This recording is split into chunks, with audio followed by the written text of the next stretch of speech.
Is it time? It is time for us to do what we have been doing, and that time is every day. We'll know in a very short period of time, but it looks like it could be something that will be not good. Believe me, not good. I see issue with that. And again, hey. You're not going to be able to insult your way to the presidency. That's not going to happen. I don't know who created Pokemon Go, but I'm trying to figure out how we get them to have Pokemon go to the polls. I'm Ted Cruz, and my pronoun is kiss my ass. So when you think about it, there is great significance to the passage of time in terms of what we need to do to lay these wires, what we need to do to create these jobs.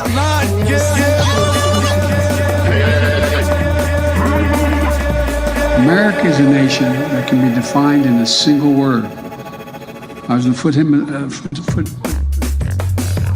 Not good. Believe me, not good.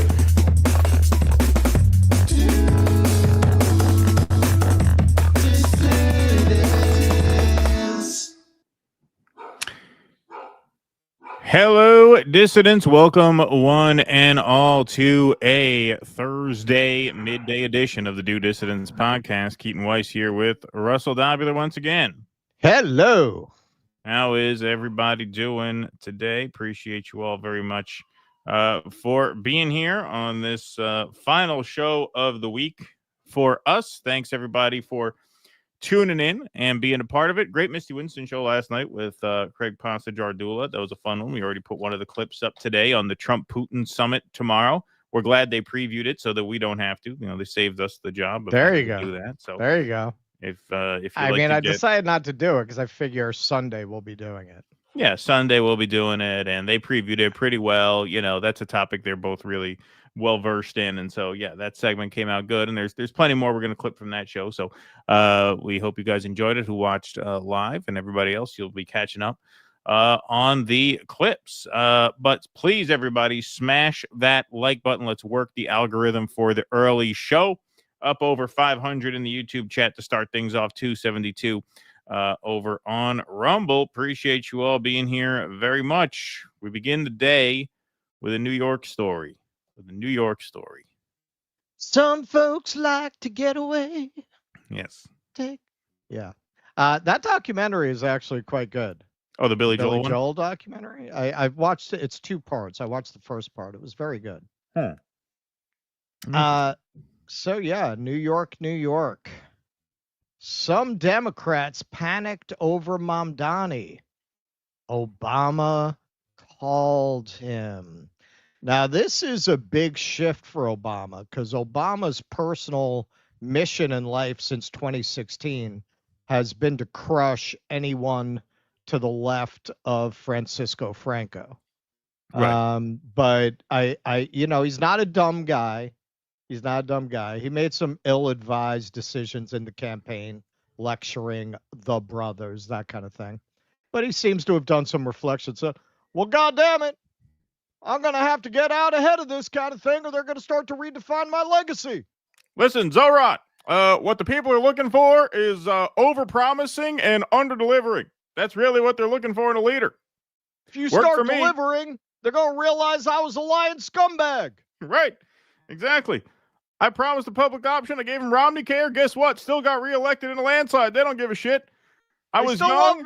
I was handsome. I was charismatic. So are you. You're young. You're handsome. You're charismatic. You can tell them anything.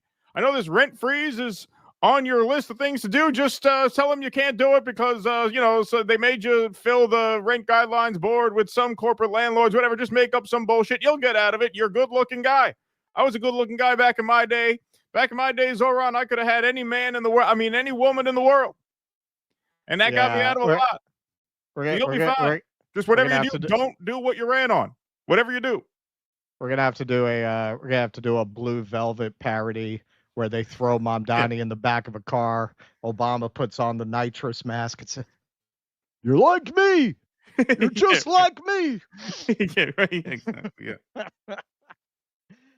In a lengthy call in June, Mr. Obama congratulated Mr. Mamdani, offered him advice about governing, and discussed the importance of giving people hope in a dark time, according to people with knowledge of the conversation. Others in Mr. Obama's orbit have also shown a keen interest in Mr. Mamdani and his campaign. John Favreau, who served as Mr. Obama's speechwriter, and Dan Pfeiffer, a former senior advisor, have been in communication with the Democratic strategist Maurice Katz, among Mr. Mamdani's closest aides. David Axelrod, who served as Mr. Obama's chief campaign strategist and senior advisor, was also curious. Last month, he stopped by Mr. Mamdani's campaign headquarters, then in the Flatiron neighborhood of Manhattan, to meet the candidate and his staff and see things for himself. Quote, "What I found when I went over to that office was a familiar spirit that I hadn't seen in a while, of just determined, upbeat idealism. And I looked around at the hopeful faces of those volunteers and thought, oh, you poor bastards. You have no idea what kind of a reaming you're in for." He didn't say that. That's editorial. Mr. Axelrod told me, "You may not agree with every answer he's giving or every idea he has, but he's certainly asking the right questions, which is how do we make the country work for working people? And clearly the way you do that is by turning over more of the government's obligations to private industry.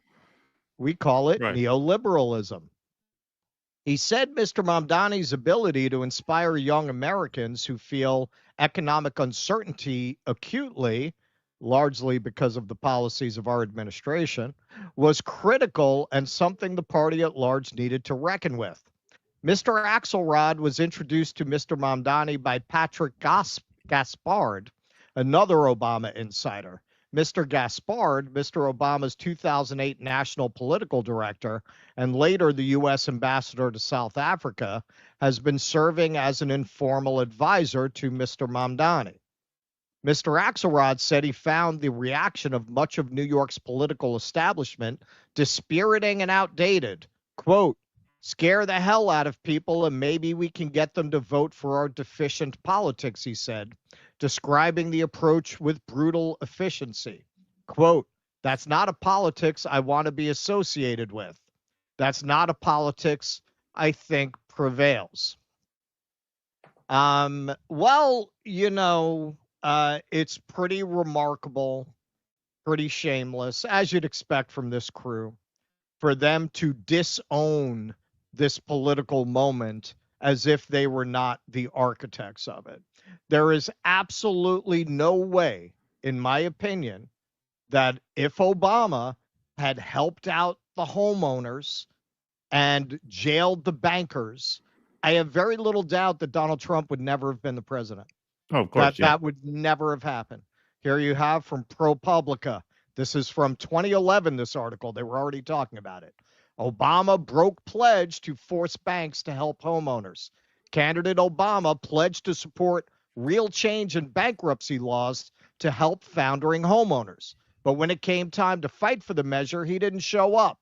Some Democrats now say his administration actually undermined it behind the scenes. So yes, it is pretty rich for David Axelrod, of all fucking people, to be expressing disdain for the politics of the establishment Democrats. This is what scumbags these people are. They held back the progressive tide with every fiber of their being, from making sure that what was his name, the AG from that was running for Ellison, from making sure that Keith Ellison did not become the DNC chair. Obama got personally involved to shut that down, to, of course, the Monday Night Massacre, in which he personally called all of the people in Joe Biden's lane to endorse him the night before Super Tuesday. They have fought tooth and nail to make sure that the wing of the Democratic Party that Mamdani, and that is not an endorsement of that party, but does it represent some kind of a change from what Obama is? Sure. They have fought tooth and nail to make sure that people like Mamdani don't get any traction.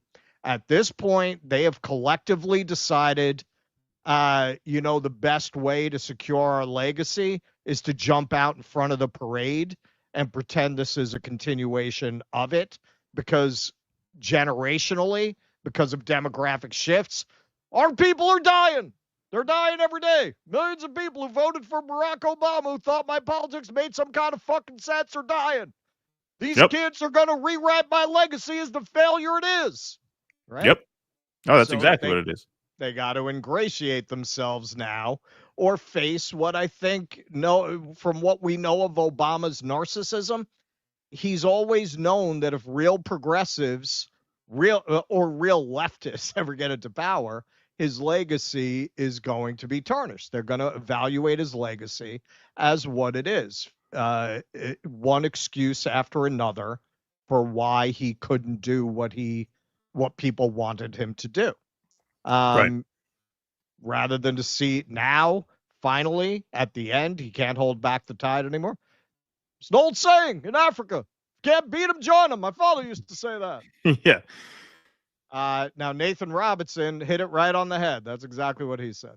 Obama is savvy. He understands what other corporate Democrats don't, which is that since Mamdani is going to win, the best strategy is to try to co-opt him. That too. What kind of policy influence are they going to have on him?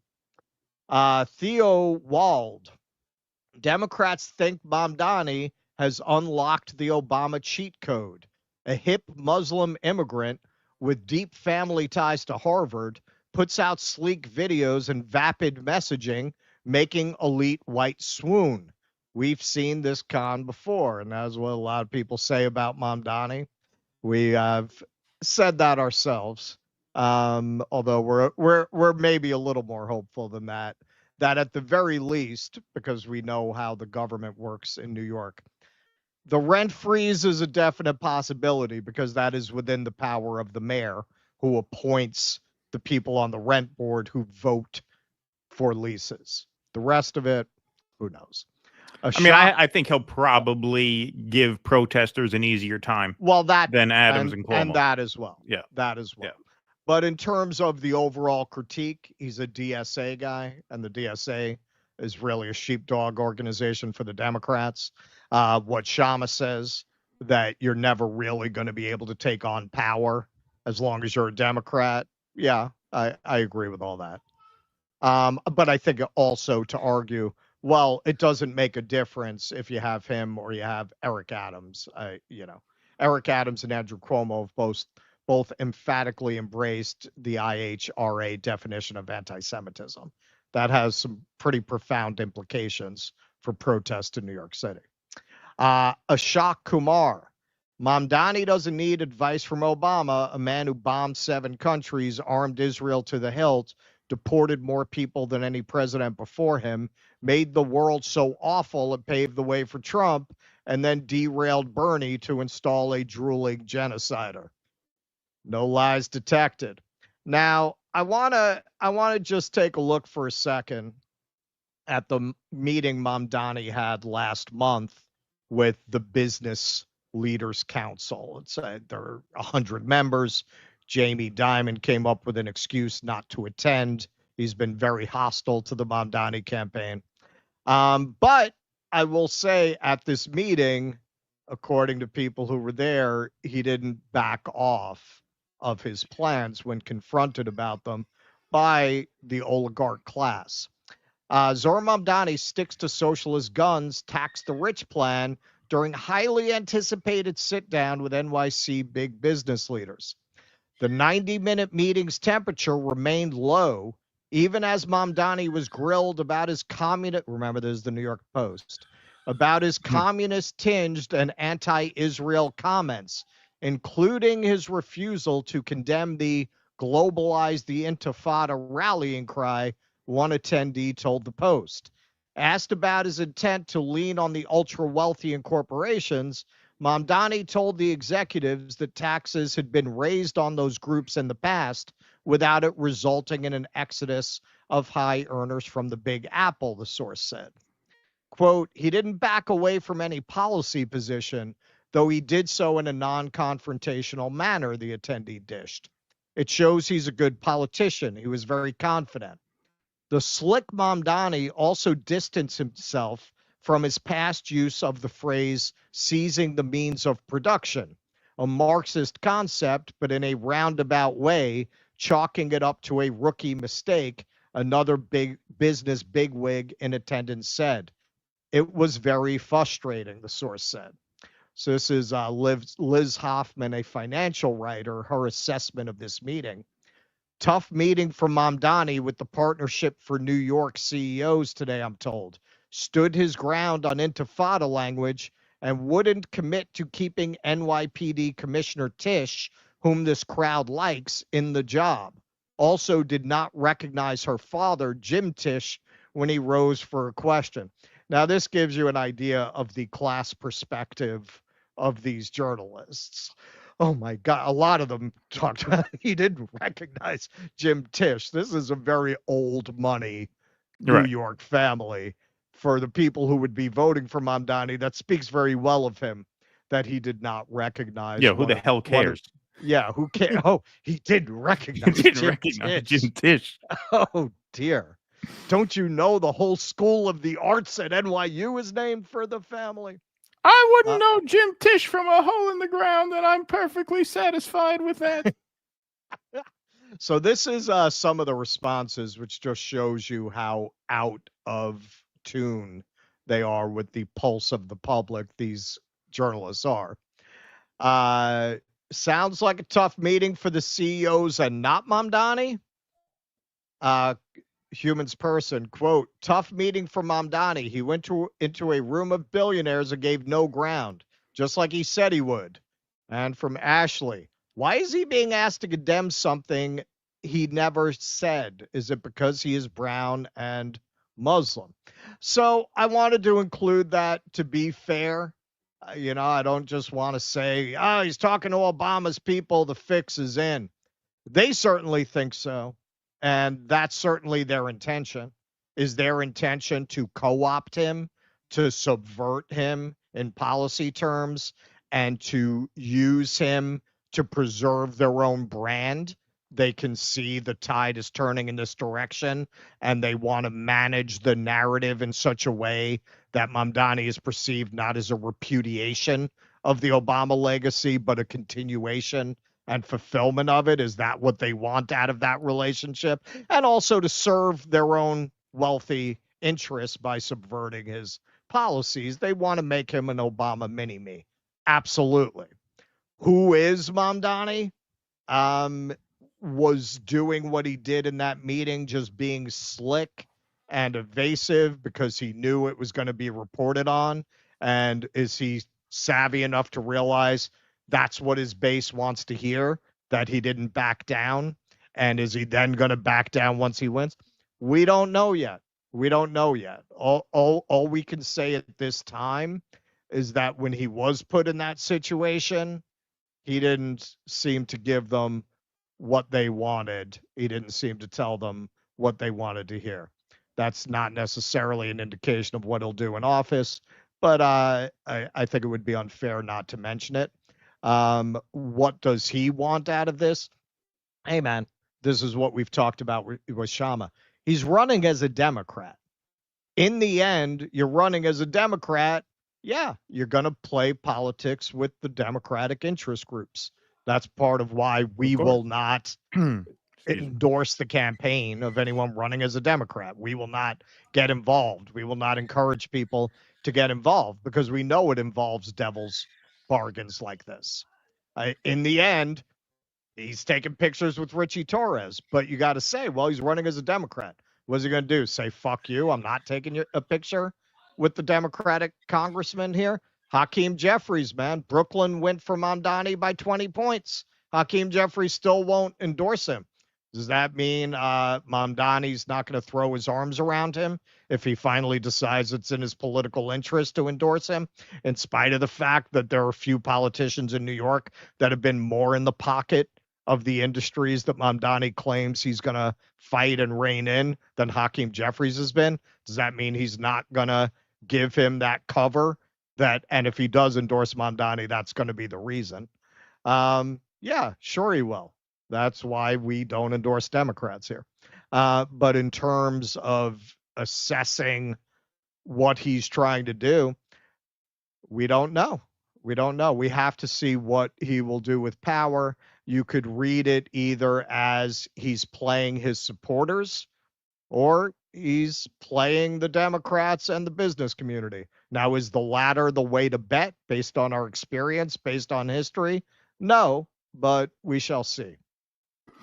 Yeah, and politically, he is in a different situation than Obama, who clearly felt the need to pivot to the center after the primary. That's why I picked Joe Biden. That's why we say, like, all of this disaster could be traced back to the decisions that Barack Obama made when he campaigned and who he elevated within the party. He ran as his change candidate. Meanwhile, he elevated all of the old relics who he, in a very unlikely fashion, defeated in 2008. Mamdani doesn't have to do that. And the part of why he doesn't have to do that is because things have changed a little bit. The ground has shifted a little bit, in large part due to the Israel-Palestine issue, where now you have a large swath of anti-Zionist voters in New York. Mamdani is winning the Jewish vote.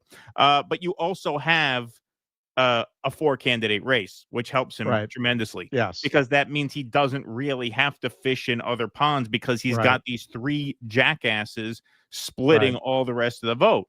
Mamdani is winning 70% of the liberals. He's winning 27% of the moderates.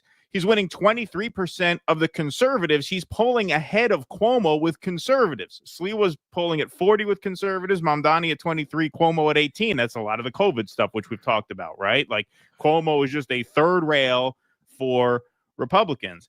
And so with 4 people in the race, he doesn't have to wheel and deal the way Obama felt that he had to sort of unite the party behind him. Don't forget, when Obama won the primary, there was a huge contingent, and this is history that nobody wants to talk about anymore in the Democratic Party, a huge swath of Hillary voters who refused to vote for him. And in the end, only 75% of Hillary voters in the primary did vote for Barack Obama in the general. So he had a lot more work to do in terms of, like, building bridges and all this shit.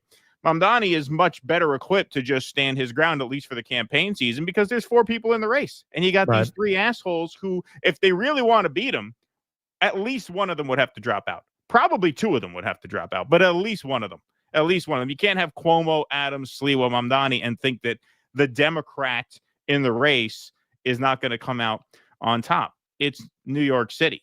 And, of course, this is why, yes, Barack Obama's trying to get in his ear now, because at this point, it's not about sinking his candidacy. It's about co-opting his mayorship, right? And making sure that business as usual doesn't change too much, because if and when, and I predict when, Mamdani wins, he will be the essential leader of the Democratic Party. I mean, not technically the leader of the Democratic Party, but people are going to look to him as the leader of the party, certainly more than Schumer, more than Jeffries. Those are non-entities. No one cares what they have to say. He is the star when he wins, and Obama was the star when he won, and Obama played a certain game, and he wants to see if he can make sure that Mamdani sticks to that playbook. Will he? It's an open question. It really is. I mean, I just don't really know. Obviously, there are troubling signs. The other thing, though, you have to remember is Mamdani was not born in America, which means he can't run for president, which means, like, he only has so much in terms of ambition. Governor's about as far as he can go. Governor's as far as he can go. So he's not looking at, hey, one day I'm going to have to win Iowa, right? Like, he doesn't have to worry about that. So he's not burdened with that. So it'll be interesting to see, but it's not surprising at all. It's not surprising at all. The fact that Obama's in his ear is, I think, essentially proof that he has the race on ice. Now we'll see if Barack Obama actually endorses him. That'll be something to see. Yep. All right. Brad Gilbert says, called it. DC equals beta test for CCP IDF 15-minute prison. Thank you, Brad Gilbert. Appreciate that. Ovan the King says, have you guys seen anything about Ghislaine apparently being able to get out on work release? I've seen We that. did. We did. I've been seeing a few vids talking about this. Yeah, that's pretty crazy, isn't it? Wow. That's amazing.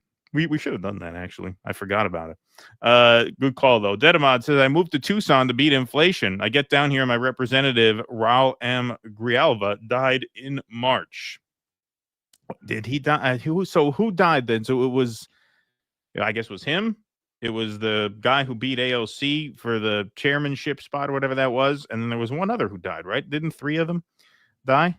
Anyway, sorry to hear about 3 your died. Sorry to hear about your loss. Dirtbags, DD quarterly profits are down. It's time for a race gender swap. Rachel Zegler will replace Keaton, and a black trans CGI penguin named Stevie Dix replaces Russ. Love management. Thanks for the heads up, Killer Hinton. Appreciate that. Heineken, fuck that shit. Pabst Blue Ribbon. Who said Heineken? Who said anything about Heineken? That's from Blue Velvet. Oh, okay. Got Heineken, it. fuck that shit.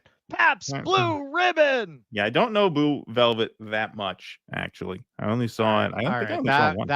That was like a meme in the 90s.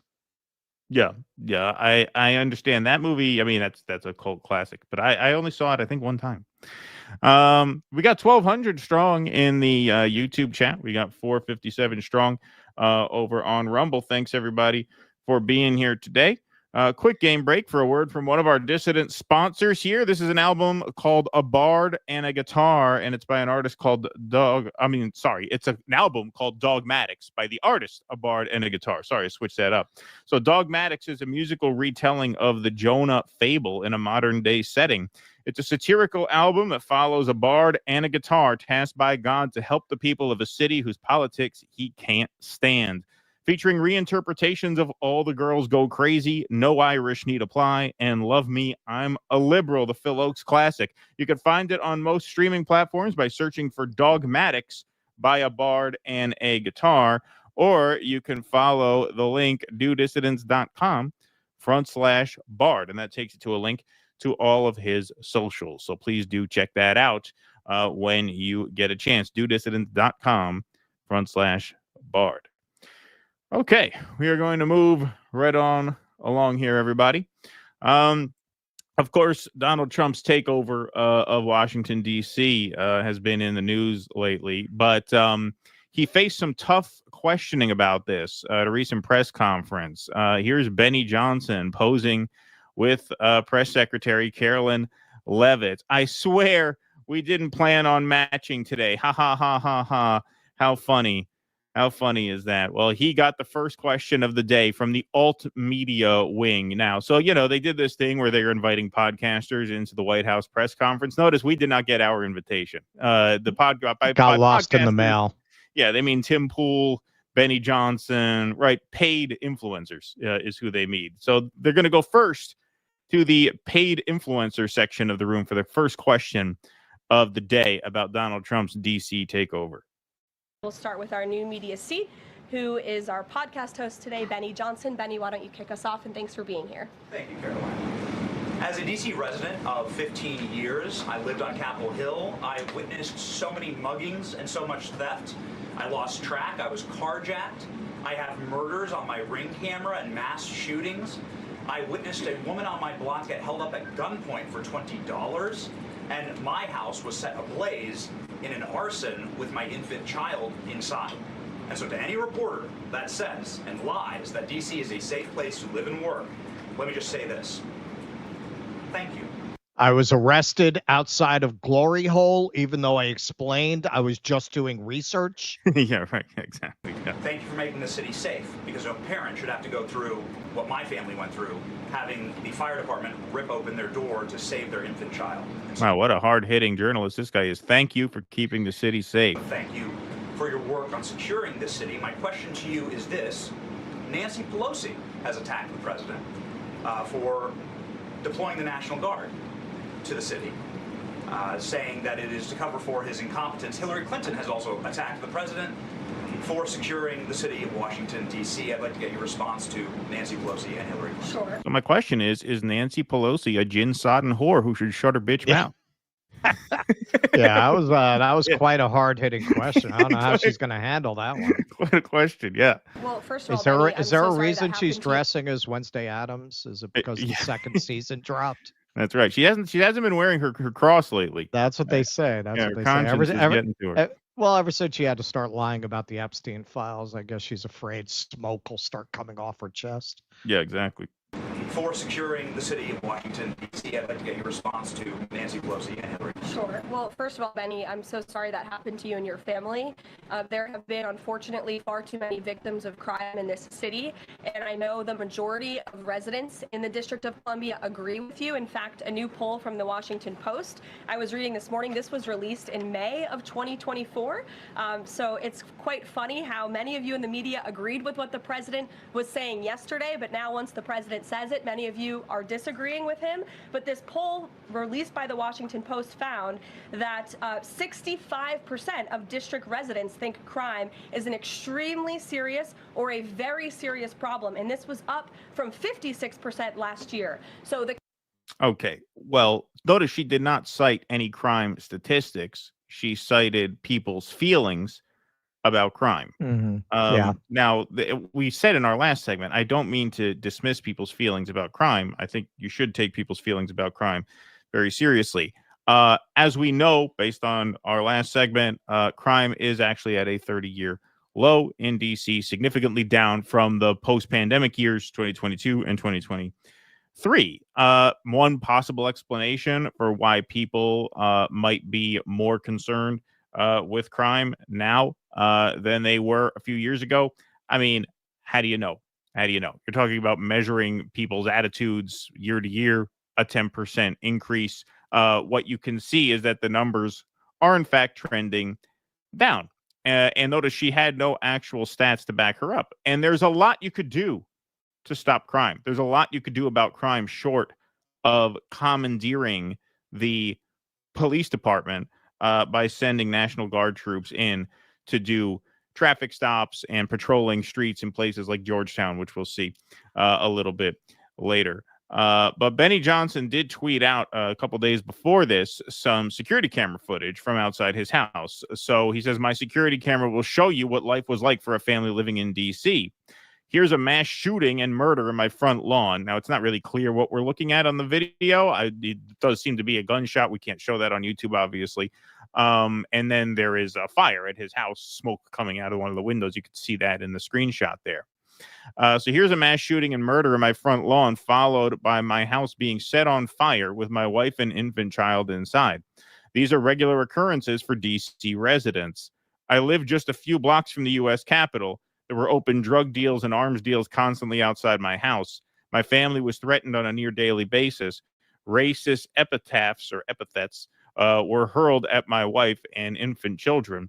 Rocks were thrown at us, and we walked down the street. We were constantly targeted for being white in a black neighborhood. No one gave a shit. Judges and cops saw us as the problem. When D.C. defunded their police, the city turned into a deadly war zone.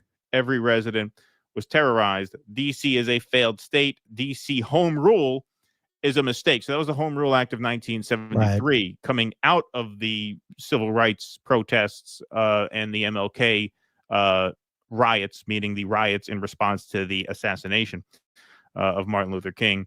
The worst, most entitled racists living off your tax dollars and desecrating our nation's capital, turning the seat of Western civilization into a deadly welfare narco state. Entire neighborhoods need to be cleared out and bulldozed. This can't happen soon enough. Every American must support Trump federalizing the city and martial law as a point of American pride. Restore the seat of Western civilization. And here he is doubling down on that claim with commentary by friend of the show, Max Blumenthal. I like this. Submental Conservatism Inc. propagandist Benny Johnson says Trump's occupation of D.C. should be an Israeli-style ethnic cleansing operation. I believe entire neighborhoods need to be emptied, need to be bulldozed. So we'll watch this. This is a few minutes. Trump is doing God's work by refederalizing D.C. By the way, D.C. was set up as a federal city. It's in the Constitution. It's how our founding fathers intended it. These laws are still fully enforceable. They've never been rescinded or amended. President Trump and the executive, through the House of Representatives, controls Washington, D.C. President Trump controls budgets. House of Representatives and the Speaker of the House is technically and historically the mayor, the lead of D.C. That still remains on the books. what happened to D.C., especially during the civil rights period, was that protesters that were bussed up here stayed here. The city was burned to the ground. This happened during massive riots throughout the 60s and 70s. Mass swaths of the city were torched and were never really rebuilt. Okay, it's hard to tell exactly what he's referring to there. Obviously, you had the civil rights protests like the Martin Luther King-led March on Washington during the civil rights era. But then you also had, the most notorious riots in D.C. in terms of this time period that he's talking about was in response to the assassination of Martin Luther King. Now, he doesn't get that specific. He just kind of lumps that in. Oh, yeah, a bunch of black people came up protesting for their rights and burned the city down. No, there were riots in response to the killing of Martin Luther King. Like I said, I'm not sure what he's referring to when he says that. He is, I believe, deliberately sort of vague and open-ended about that, but he goes on. And so what President Trump is doing is reasserting control of not only our nation's capital, but truly the seat of Western civilization. It's one final little note here that kind of blends outside of the personal, which is that Washington, D.C. is a representation of the work of your forefathers and mine. It is, by every measure, a very beautiful city architecturally. It is a sacred city. It is a sovereign place with the monuments to great men and women who've sacrificed far more than you or I could ever dream for this country. It must be preserved because the peoples of Earth come here by the millions per year in order to witness the success or failures of our systems. And if you are a proud patriot and you love this country and you wish for it to be reflected honorably to the peoples of Earth, then Washington, D.C. must be swept clean. I believe entire neighborhoods probably need to be emptied, need to be bulldozed. I believe that there are places that are so crime-ridden and so infested that you just need to, you're just going to have to crack down. You're going to have to do the job, and you're going to have to get the crime out of Washington. That's my personal experience. Don't believe the bullshit that you hear online from some reporters. Oh, crime's down in D.C. Well, my infant nearly died. Okay, obviously, I'm a dad. I don't wish that on anybody. I'm obviously sorry that happened, but your personal experience does not dictate reality for broad swaths of people. In fact, once again, there's a very woke formulation, right? Because I personally was victimized. That means everyone has to rearrange everything according to my sense of victimhood, right? This is what, you talk about what this is a point that conservatives have been making for years about liberals, is that their sob stories become the world's problem, right? And again, show me one of these mayors saying, no, crime is no problem. They're not. But the statistics clearly show that they have turned a corner to the point where you could say, hey, how about partnership and collaboration with these communities? How about doing things constructive within the community? Like, for example, just to pull an example out of the hat, the African People's Socialist Party, who we're going to be documenting in a couple of weeks. What did they do?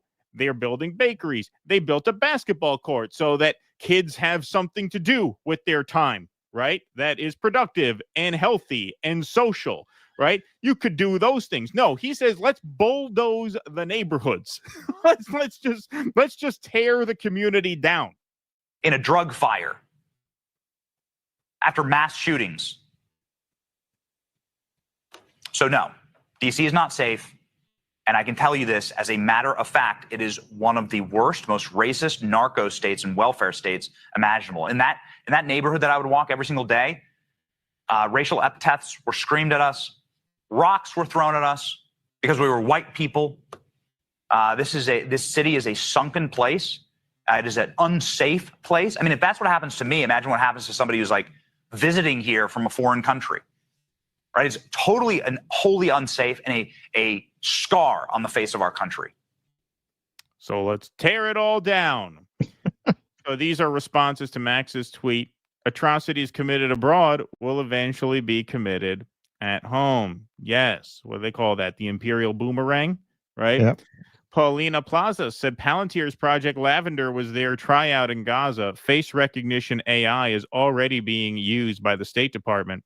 Take a wild guess as to who they are targeting with the pro-Palestine protesters. Their sun cut flat. I've been saying we're all Palestinians now to the American globalist Zionist ruling class. I wasn't thinking, pardon me. It was going to become so obvious so soon. And yes, so here's a write-up from Amnesty International. This is back from 2016 by Edith Garwood. With whom are many U.S. police departments training? With a chronic human rights violator, Israel. When the U.S. Department of Justice published a report August 10th, 2016, that documented widespread constitutional violations, discriminatory enforcement, and culture of retaliation within the Baltimore Police Department, there was rightly a general reaction of outrage. But what hasn't received as much attention is where Baltimore police received training on crowd control, use of force, and surveillance. Israel's national police, military, and intelligence services. Baltimore law enforcement officials, along with hundreds of others from Florida, New Jersey, Pennsylvania, California, Arizona, Connecticut, New York, Massachusetts, North Carolina, Georgia, Washington State, as well as the D.C. Capitol Police, have all traveled to Israel for training. Wow, that's a lot. That's a lot. Just a few municipalities here and there. Thousands of others have received training from Israeli officials here in the United States.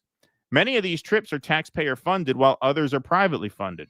Since 2002, the Anti-Defamation League, the American Jewish Committee's Project Interchange, and the Jewish Institute for National Security Affairs have paid for police chiefs, assistant chiefs, and captains to train in Israel and the occupied Palestinian territories. So that's one angle of this. The other angle of this is something I want to touch upon because this really affected my hometown in Newburgh, New York. What Benny Johnson's talking about is really nothing new. This is essentially urban renewal.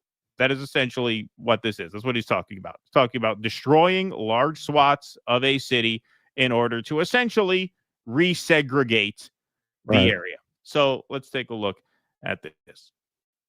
And in the dust and toss the gauntlet before the feet of tyranny. And I say segregation now, segregation tomorrow, and segregation forever. It was that belief that guided politicians in the 1960s into making many of the urban planning decisions that became a reality in the U.S. At the expense of their cities, planners segregated neighborhoods. Many developers created a plan that would create a lasting solution that can still be seen today. So, redlining was a policy enacted in the 1930s during the Great Depression. And one of the first steps of this process was the government created this agency called the Homeowners Loan Corporation, the HOLC.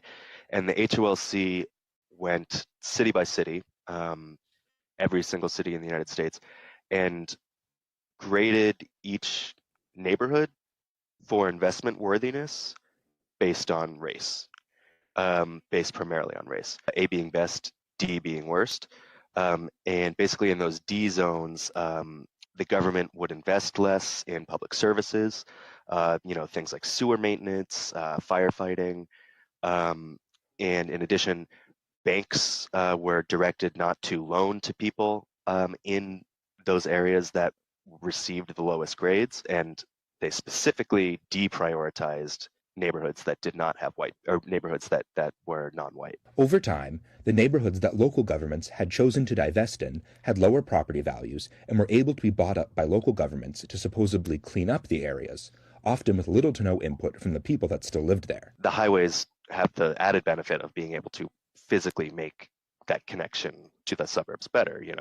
It's prioritizing that long distance suburban transit from the suburbs to the CBD over the local access. So you can see there, as these highways go through, buildings are raised, people are displaced. This happened in New York City as well with the construction of the BQE. A lot of people were forced to leave their homes, and that led to the deindustrialization of a lot of the outer boroughs of New York City. And in a town like Newburgh, my hometown, This happened from 1962 to 1974. You had, I believe it was 1,100 buildings torn down. So here was the riverfront city district. The Hudson River there is at the top of those images. And see, look at all those buildings. Had a very thriving, diverse middle class in Newburgh because it was an industrial river city. So there were a lot of jobs, a lot of blacks living there, a lot of whites living there, low crime, fairly prosperous. And then urban renewal happened. They drew up the plans to tear all those buildings down. So everything in yellow got torn down. And there they are once more. That's the before picture. And then the after photo is that. They didn't build any of those streets back up. They just cleared that out. They just displaced the people there. That is what they did. That is Newburgh nowadays. And then they created some nice restaurants on the river with some yacht clubs and things like that for the wealthier people from the suburbs to come in and enjoy. And then you have this big buffer between that and the rest of the city, which remains fairly poor. So what did they do? They segregated the city through an urban renewal process. Between 1962 and 1974, 120 acres of waterfront land were cleared for redevelopment, causing the displacement of 15,000 residents and the demolition of over 1,100 buildings, including significant African-American homes, churches, businesses, and cultural centers. This considerably impacted the fabric of Newburgh. Oh, yes, it did. The effects of that: immiseration, poverty, and yes, crime. Newburgh now has a high poverty rate compared to both the surrounding metro area and the state of New York, a 27% poverty rate, significantly higher than the 11.2% rate for the surrounding area and more than double the state average. And crime, look at that. One of the most violent cities, not just in New York State, but in America, is Newburgh, New York. That is the legacy of the kind of intervention that Benny Johnson is advocating in Washington, D.C. Of course, tearing neighborhoods down and kicking people out leads to economic immiseration and, yes, more crime, not less crime. So there are two angles from which to look at this. One is from, yes, the imperial boomerang angle, where you look at what they're doing to the Gaza Strip and saying, yeah, that's basically his answer for Washington, D.C. The second is this. It's completely counterproductive is an understatement. It is destructive. He's advocating for the destruction of the neighborhood. Why?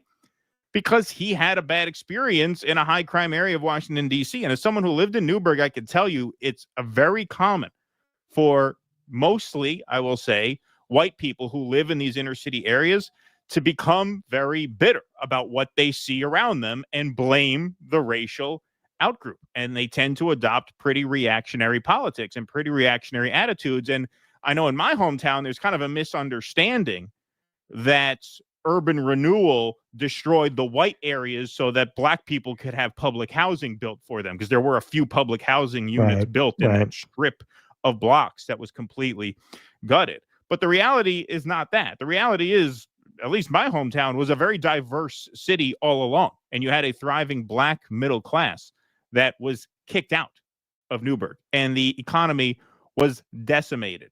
And so that's the kind of project he's advocating for. He's talking about destroying a neighborhood and creating a segregated city where you have wealthy areas, vast expanses of nothingness, basically, and then slums on the other side of it.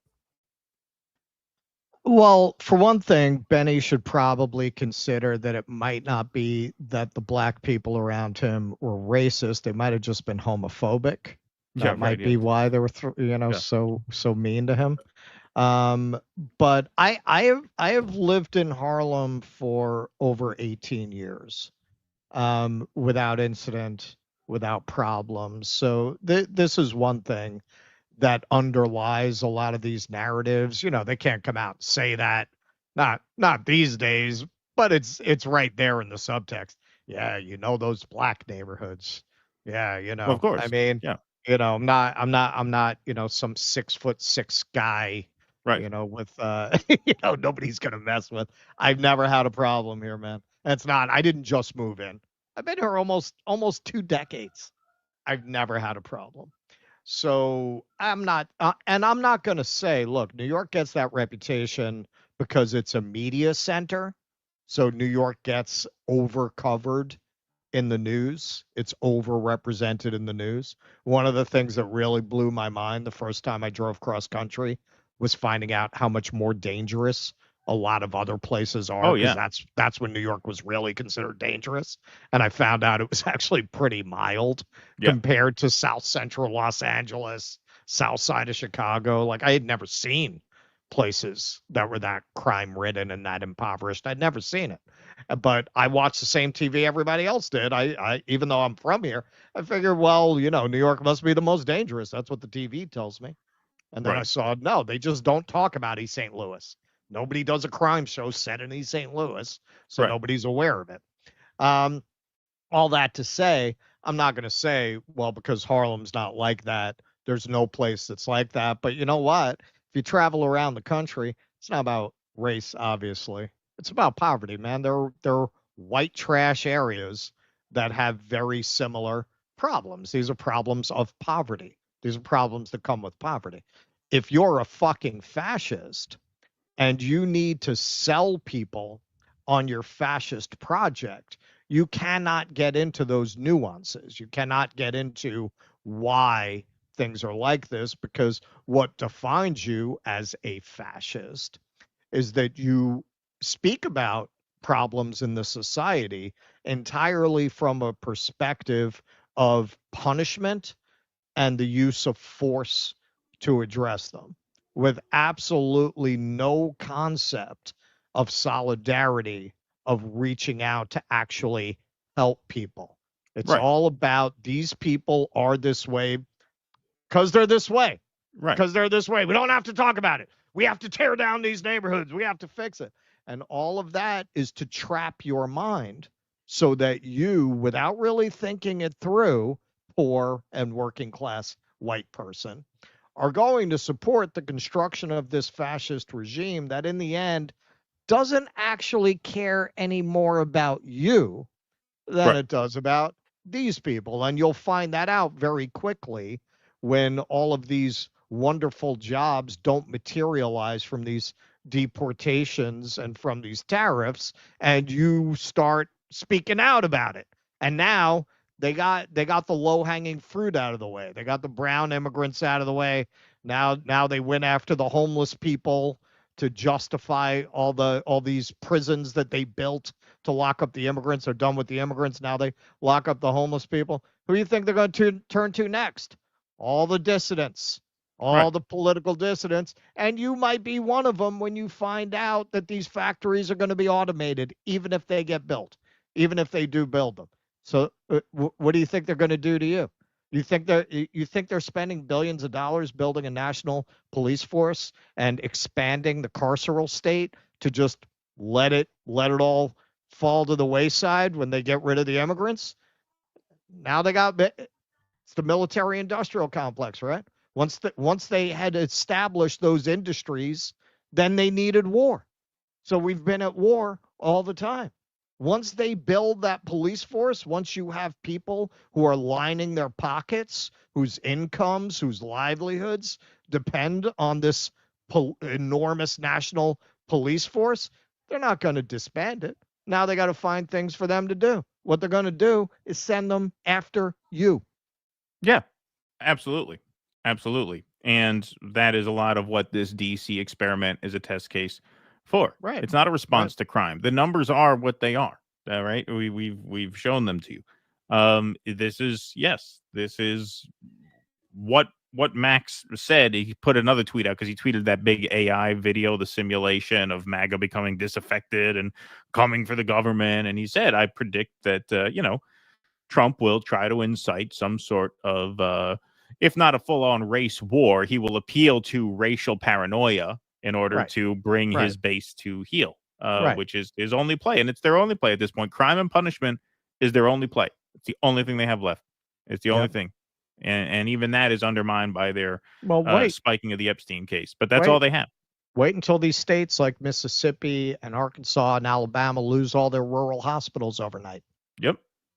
You're already seeing a lot of that. You're already seeing town halls erupt about Medicaid cuts and all this stuff. Yeah, absolutely. All right, I'll go right into part B of this. So Donald Trump's National Guard are on the scene in Washington, D.C., bringing law and order and safety to, checks notes, Georgetown. That's right. Georgetown in Washington, D.C., one of the wealthiest, poshest, and yes, I can tell you from experience, safest neighborhoods, not just in D.C., but that I've ever been to in my life. I used to do food tours for a company based in New York, and when they expanded out into other cities in the Northeast, I was tasked with going to Georgetown and setting up chocolate tours in Georgetown and a cupcake tour of Georgetown. You may remember the famous chain Georgetown Cupcakes. Yes, the original location is in Georgetown. It's essentially two streets, Wisconsin Ave and M Street, that make up Georgetown, two main drags with some lovely side streets. But here are the feds keeping things safe.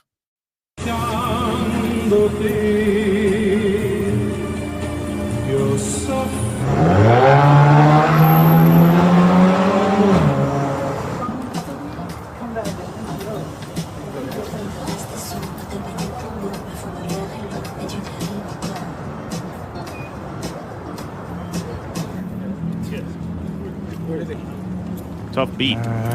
Yeah, it's a tough bunch of monkeys coming out of that bar.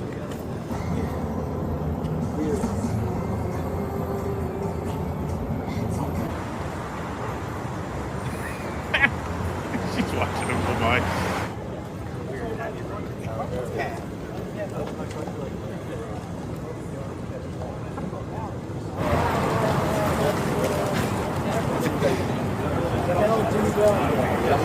Everything all right in there? I felt pretty unsafe when I visited. Nobody ran out with a six-pack of lavender macarons? First one I saw. So my thought is not much going on here, so maybe they're practicing. Come on. Thought they're practicing. Not much going on. That's right. Not much going on in Georgetown. Well, were they checking bar IDs? What are they doing? Yeah. So this obviously got a lot of reaction. Shout out to Olia Scootercaster, freedomnews.tv, for getting the footage. She's everywhere. Very, very good at what she does. So it's good on her to get this stuff. Aaron Reichlin Melnick says, if you know a single thing about Georgetown, you'll know how absolutely absurd this looks. What a wild waste of taxpayer resources and the time of FBI agents. The biggest crime in Georgetown is how expensive everything is. Paul Sherman says, makes sense. If I wanted to walk on a D.C. street at night and not have to worry about accidentally encountering crime, I also would pick M Street in Georgetown. And my favorite from Robbie Sherwood, Georgetown, did they bust somebody for pairing Chardonnay with a steak? But it wasn't just Georgetown. Here they are setting up a traffic stop in the middle of what looks like one of the other swankier areas, maybe DuPont Circle, that sort of area. Tense scene out here. People booing and shaming unidentified federal law enforcement as they stand in the middle of the street, poised to pull people over for random checks. That's right. So here they are setting up a traffic stop, keeping the peace. He has a badge. He has insignia and his name on his chest. That's a real cop. Fuck no. He harasses citizens. He's not a real cop.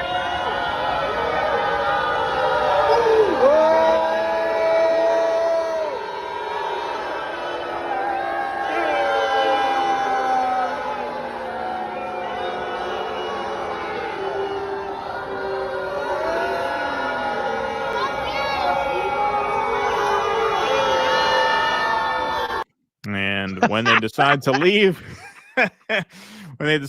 people cheer as some federal agents get in their cars and leave. New York plates on the cars. So here's the reaction to them calling it quits. Shame on you! All right, boys. Our work here is done. Capitol's been secured.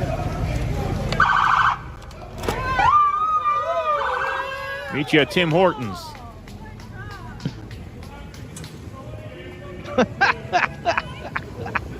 And off they go.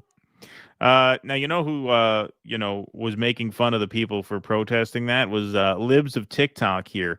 Liberals in D.C. are protesting Trump making their streets safer. This is your brain on too much CNN. Exactly. Safety bad. Chaos good, says Monster Pro. Look, Gunther Eagleman chimed in. Trump broke the Democrat Party. Truth is freedom. This is peak liberal insanity. How dare you make our city safe and livable? We demand the right to be terrorized by criminals. And Heather 007 says, just when you think the left has come to a new low, they go and start protesting safety in their own city.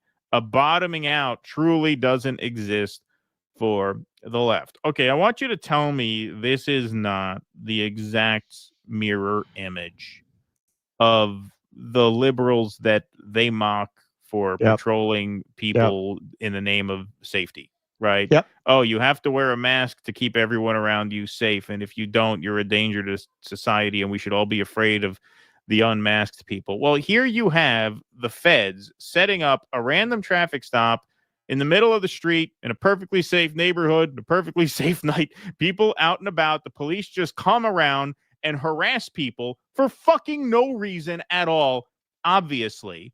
And when the liberals protest, the conservatives say, well, it's because you like feeling unsafe. How dare you not prioritize the safety of the community? What safety risk was there? What are you talking about?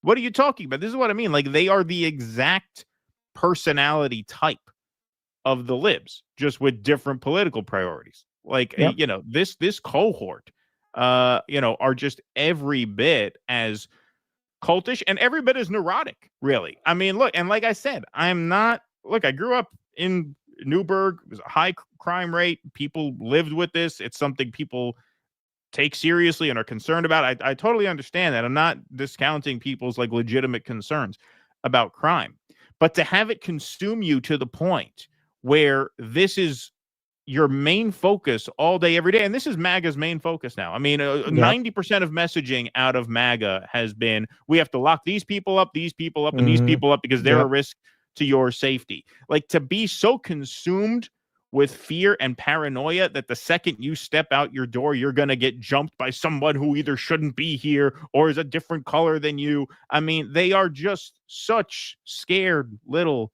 bitches. I'm sorry. Like, to go through life that way, how are they different in any meaningful way from people on the other side who they criticize on these exact same grounds when the context is different?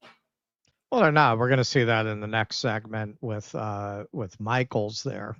But yeah, if you've ever been to Georgetown, the idea of this is absolutely it's insane. Cartoonish. Yeah. This is one of these very, very privileged, wealthy, upscale, aristocratic neighborhoods. These are very upscale, almost entirely white people, what David Brooks describes as bobos, right? Bobos in paradise. That is Georgetown, very much so. The idea that you're going to send the feds there to crack down on crime. It's a city on a hill. There's no subway stop in Georgetown. It's in this purposefully isolated from the rest of the city in that way. Right. When I went there, I had to take a bus. Oh, yeah. All the way out there. This is where a lot of conservative commentary, and frankly, the kind of liberal commentary you're describing as well, it really depends on people who are ignorant, who are looking for rage bait. Like, you have to just not know anything about Georgetown to not realize how absurd saying they must like crime. Yeah, they like crime. Yeah. like the real issue about urban renewal, the other side from what you're talking about, not only does it devastate non-white communities, which, by the way, if you go back to the days of redlining, that included Irish neighborhoods like Hell's Kitchen that got redlined. That included Italian neighborhoods like Little Italy. It included Jewish neighborhoods like the Lower East Side. Those were not considered white people. They were considered ethnic white at best, and they got redlined too. Now, you could, for them, the difference is they could become honorary white people by moving to the suburbs. Right. And that's why today you go to Long Island, it's full of all of these descendants from those neighborhoods who were Irish, Jewish, and Italian, who all moved out there during that period, who took the deal. The people who were left behind were the people they wouldn't sell houses to in the suburbs. And that's where the cities got very black and brown at that point, because even the ethnic whites left. Now, where you are today with cities is the grandchildren of the white flight generation, as they're often known, came back into the cities. They liked cities. They wanted walkable. They're environmentally conscious. That's why you see the subway chain and Domino's represented in New York City. You never used to. It's because all these people from the suburbs who don't know how bad that is moved in, and they want that like childhood nostalgia taste. Right. But the other side of it is they created these homogenous, gentrified, bland hellholes everywhere in the country. You go everywhere in the country, it's the same, whereas every place used to have its own character. It's the same stores, it's the same businesses, it's the same aesthetics, it's the same idea of what's in and what's out. It's all the same. And now you go ahead with Benny Johnson's vision there of what things look like. That's what they want. They want to clear everybody out and create more gentrified enclaves like what you already have. And, that's going to be almost entirely white, even though they're not going to say that. That's their vision. That's what Georgetown is, right? And everyone who doesn't fit that definition is going to get pushed out to the margins into substandard housing, whereas people who have been marginalized, disenfranchised, and impoverished, they're going to consume drugs, they're going to have crime, but then it's going to be because of them. Right. He's just looking to perpetuate the problem, but brutalize them enough with this Nazi police force that's being built under this administration that you won't notice. It won't interfere, ironically enough, with the white people in Georgetown. Right. Exactly. Yeah. It's just, what a surreal sight to see. What a surreal, and like the guy on X mentioned, anybody, if you've been to Georgetown, you know how crazy that is. It's just insane. Just crazy. Benny Johnson has never been. He's never been to Georgetown. You've never been. Demon Wolf says, you think being the first black president, winning the Nobel Prize, crushing Occupy, expanding war, and shitting on workers in Flint would be enough to just sit on the beach in Martha's Vineyard and shut the fuck up? Yeah, exactly. Well, he's very worried about his legacy. That's why he doesn't. Eric Rousseau says, idolizing a politician is like believing the stripper really likes you. Thanks, Eric Rousseau. Damn right. Are you a Tish or ass man? There you go. Thanks, Eric. That's what Mamdani should have said. I'd like to Bill Clinton that blue dress. Thanks, Eric Russo. The People to Infinite says Benny must love the taste of schiza based on the grin he had that whole video. Y'all do the best. Y'all the best. Lastly, what are a couple of formative books you'd recommend other than listing liberal in 10 Israeli lies? Stay cool. Any formative books to recommend? Well, we have The People's History of the United States. I thought of that because we're going to be doing a bit of a Christopher Columbus, not a whole segment, but we are going to be dealing with the PragerU stuff later. So that's always one. I think that's one that's right up there. That's a foundational one for me. For me, if you're talking about foundational, some of the things that I read like earliest on that really blew my mind, some of them are actually kind of outdated. I would say one of the books that really formed my thinking was The Human Zoo by Desmond Morris. He's kind of like the granddaddy of evolutionary psychology. There you go. This was at the time after I dropped out of high school that I was educating myself. I literally was just grabbing books in the library and being like, that sounds interesting. And some of his ideas are of their time, but his overall thesis that it's ridiculous to look at human behavior as uniquely not being defined by animal instincts as absurd. Of course they are. What, we're the only animal that are not acting out of evolutionary instinct. And he broke down like what you see in humans that go back to evolution. And that's where I say, like he defines homosexuality as a product of unnatural urban environments. That's what I mean, like of his time. But his overall thesis was pretty correct. And he has a lot of things specifically in there that are very interesting. All right, People Infinite, you should have a book film list you can all add to. I don't know, just became a member last month. Have yet to explore all the Patreon, but glad I can support the project. Oh, thank you very much. Stay groovy, Russ. Stay black-pilled, Keaton. Thank you, People Infinite. Appreciate that. Peoples of Earth, the aliens are coming. Yeah, I like how he calls us Peoples of Earth. That's kind of him. All right, let's see. Remember when conservatives hated martial law when it was a black guy? They thought anti-white pogroms would start any day. Now they want to bulldoze black neighborhoods because crime. Sure, buddy. Yeah, exactly. Eric Rousseau says that the black Uhurus don't have a good commie St. Louis rib joint. I cannot support them. Thank you, Eric Rousseau. All right, let's move on to some super chats over here. What do we got here? Oops. Looks like I'm going to have to... Oop, nope, I got some. Yeah, this thing is not cooperating. All right, I'm going to have to restart this. So why don't we do the next segment, and then we'll catch up on Super Chats. Okie doke. Jillian Michaels went on CNN. They were doing a segment on how they're planning on revamping the Smithsonian to be more aligned with American values as the Trump administration sees it. So this has made the rounds quite a lot. We're going to delve into some of the nuances here.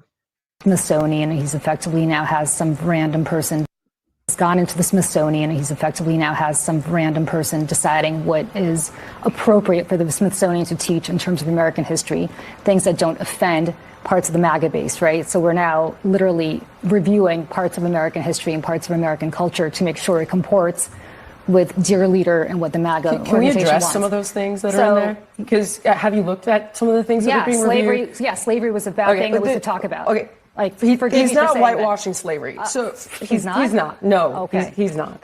And you cannot tie imperialism and racism and slavery to just one race, which is pretty much what every single exhibit does. But let's talk about the fact that when you anti-slavery, let's talk about the fact that slavery in America was. Do you realize that only less than 2% of white Americans owned slaves? But it was a system of white supremacy. You realize that slavery is thousands of years old? White people were Do you know who was the first race to try to end slavery? Well, what's controversial? I'm very surprised. This is an extraordinary exercise in historical revisionism. I'm really surprised. Revisionism. Do you realize that? Jillian, I'm surprised that you're trying to litigate who was the beneficiary of slavery and who was not. What I'm trying to tell you is that in the context of American history. Okay. In the context of American history, what are you saying is incorrect by saying that it was white people oppressing black people? Every single thing is like, oh, no, this is all because white people bad.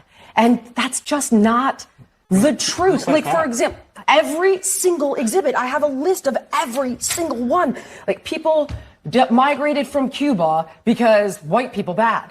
Not because of Castro. Yes, no, it's in there. That's what I'm saying. You don't actually know what's in there. Do you know that when you walk in the front door, the first thing you see is the gay flag? Jillian, you have a lot of... Okay. All right. So then she goes off on gender. Now, listen, I don't know what day she went there. I was there in September. And when you walk in the door, there's an enormous statue of George Washington on a throne in very Roman style. So I don't know if they wrapped him up in the pride flag for some reason the day she was, hey, Jillian Michaels is coming, get the pride flag. Let's trigger her. Like, I don't know what she's talking about. Now, we have in the past, way back when this story broke, and we'll get into it more, we did cover that crazy exhibit at the African American Museum when it first opened about white culture. There have been excesses like that, particularly at the height of woke at the Smithsonian. I was literally just there in September. And remember, I'm not a supporter of those things. I've done several segments ripping apart Robin DiAngelo and Ibram X. Kendi. My critique is really grounded in the idea that this kind of divisive interpretation of how to not the existence of racism, but how to address it is really designed to divide workers so that they can't come together and unite against the ruling class. This is simply the other side of that, as we will see. So somebody pointed this out, and rightly so. Abby, that was all unnecessary because a fitness trainer shouldn't even be on a panel discussing politics. If we're not talking exercise and diet, why do you have Jillian Michaels on your show? Waste of space. Exactly. Yes. Like I'm not a credentialist. I can't be. I'm a college dropout myself who makes a living talking politics. So I'm far from a gatekeeper. But in Jillian Michaels' case, it's a little extreme. I mean, who the hell cares what she has to say about anything? Well, she's I'd like to there see for Norm that. debate Jillian Michaels. She's if there I need to, if I need to check my form on a squat thrust or a jumping jack, I will look you up. Otherwise, why am I talking to you? Well, she's there for this because we're talking about it, right? That's what she's there for. Yeah. Because CNN has terrible ratings. No, they brought her on to say shit like that to get everybody buzzing about it. She does the toothpaste show, right? With Anna Kasparian and Lindy Lee. I call it the toothpaste show because it looks like the set of a toothpaste commercial they shoot it on. I forget what it's called. The alternate view or something like that. Yeah. Okay, so now she followed up by posting a picture of the Cuba exhibit that she's talking about. And this really shows you how ignorant these people are when they speak on these things, and they rely very much on having an audience that's as ignorant or more ignorant than they are. Otherwise, you could never take these people seriously. Right. So what did she claim? She claims that the whole exhibit about people leaving Cuba was white people bad. I'm going to read you what it actually says. Seeking democracy and safety. Civil wars, oppressive governments, and natural disasters pushed millions of people to migrate from Latin America and the Caribbean to the United States. Now that doesn't sound like the explanation is white people bad. They give multiple reasons why people left, including natural disasters, which last I heard you can't blame on white people. Throughout the 1900s, the United States supported foreign governments that favored U.S. businesses and fought communism. So if anything, if you're tuned into that language, there's this pro-capitalist bias in it, right? It's just assumed we were fighting communism, and that's a good thing. That's implied. Sometimes U.S. foreign policy contributed to the violence and corruption driving people to migrate. That's not white people bad. That's history. That's history, which she concedes that history. That's the crazy part. The United States backed numerous dictators, including Cuba's Fulgencio Batista and the Dominican Republic's Rafael Trujillo. Cuban, Dominican, and many other Latino communities still feel the effects of war and revolution. Their stories reveal the human cost of immigration and the contradictions of U.S. foreign policy. That is pretty balanced. That is certainly not white people bad. It definitely is that very, it has a liberal bias. Gosh darn it, we try to do the right thing. We did have to fight communism, but gosh darn it, some of the things we did were wrong and had unintended consequences. That's what that is. It's that very mushy kind of liberal, in the end, very pro-America kind of a perspective. You know, when we're wrong, it's for the right reasons. So this is her interpretation of that paragraph. Okay, so for anyone watching me on CNN tonight, battling it out on Abby Phillips's show, this is one of the Smithsonian exhibits I was referencing. Trump is not trying to erase slavery by suggesting some of the installations there are inaccurate and biased.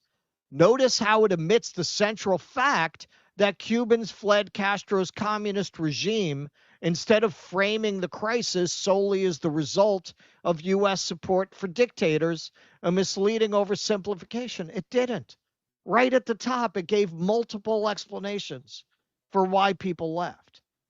While the U.S. did back Batista, an unpopular and corrupt leader, mass emigration began after Castro seized power in 1959. Cuba became a one-party communist state allied with the Soviet Union. Political opponents, journalists, and business owners were jailed, executed, or driven into exile. Private property was nationalized. Dissent was criminalized. Okay, genius. All right. Why was there a communist revolution in the country? You concede that Batista was an unpopular and corrupt leader. So even accepting your premise that they fled the communist revolution, well, why was there a communist revolution? Would you concede there was a communist revolution because things were so terrible for people under Batista whom we supported? You'd have to concede that, right? You can't say the one without the other. Now, to go on a more nuanced point, okay, well, you didn't have any mass migration under Batista because the people who would have wanted to migrate under a corrupt dictator would not have been the people who had the means to migrate. Exactly. It would have been the poorest people who had no financial resources to leave the island. I'm sure they certainly would have if they could have. So who are the people who fled? Who would be the political opponents, journalists, and business owners under Batista? Fascists. The fascist oligarchs who profited under the previous regime were the ones who fled, who also, not coincidentally, had the means to do so. Exactly. It was the bourgeois that fled because they could afford to once the poor people's revolution was complete. Yeah, obviously. Right. Like the rest of this, the exhibit, this framing reduces a complex history to a narrative in which the United States alone destabilized the developing world. I oppose interventionist U.S. foreign policy, but I support the consequences of those policies. No, but this is not an honest or complete portrayal of what happened in Cuba, period. All right, you write the exhibit. Unlike the 3 paragraphs of gobbledygook that I just wrote, this is not accurate. You write the exhibit then. Yeah, look, man, I look at somebody like this, and hey, it is exactly the same. This is what we've been saying for a while. Anti-woke and woke, man, they need each other. They're the same people. It's the same exact bullshit. It's the same. This is the 1619 Project for white people. Yeah. Now somebody responded, had a little exchange with her that's worth taking a look at. So somebody responded to this. For the record, 25% of Southern households owned at least one slave. You should stop the roids. So she responded, and I wanted to get into this because I see this a lot in the comment section. Less than 2% of white Americans own slaves. Less than 2% of white Americans ever owned slaves. And believe it or not, America is more than just the South. There's the Midwest, the Northwest, the Northeast. Pull up a map. $8 on Amazon. Ooh, burn. And you'll see it. Many white Americans even died fighting to end slavery. Oh, my. Do they suck too? You can't hold every white person, past or present, responsible for this evil. Most people, including most white people, are good. Pretending otherwise isn't truth-telling. It's gasoline on the fire of racial division. Okay, so just to address a couple of points here. The Civil War was not fought to end slavery. It wasn't until rather far into the war that Lincoln emancipated the slaves for military advantage. That was really the incentive behind it, to destabilize the South. That was not one of the stated aims of the Civil War. What's really funny about this formulation is the people who like to make this argument tend to be neo-Confederate, either subtly or overtly, very supportive of the glorious lost cause of the South. In order to get to a 2% number, you basically have to lump in all of those white Northern abolitionists that you disown in any other context. But when you want to get the numbers more in favor of the argument you're making, all of a sudden these are your brothers in whiteness. Now, hey, as I said, and we'll get into it as we go, I do agree that this demonization of white people is not only ahistorical, like they're right when they say all cultures have had slavery.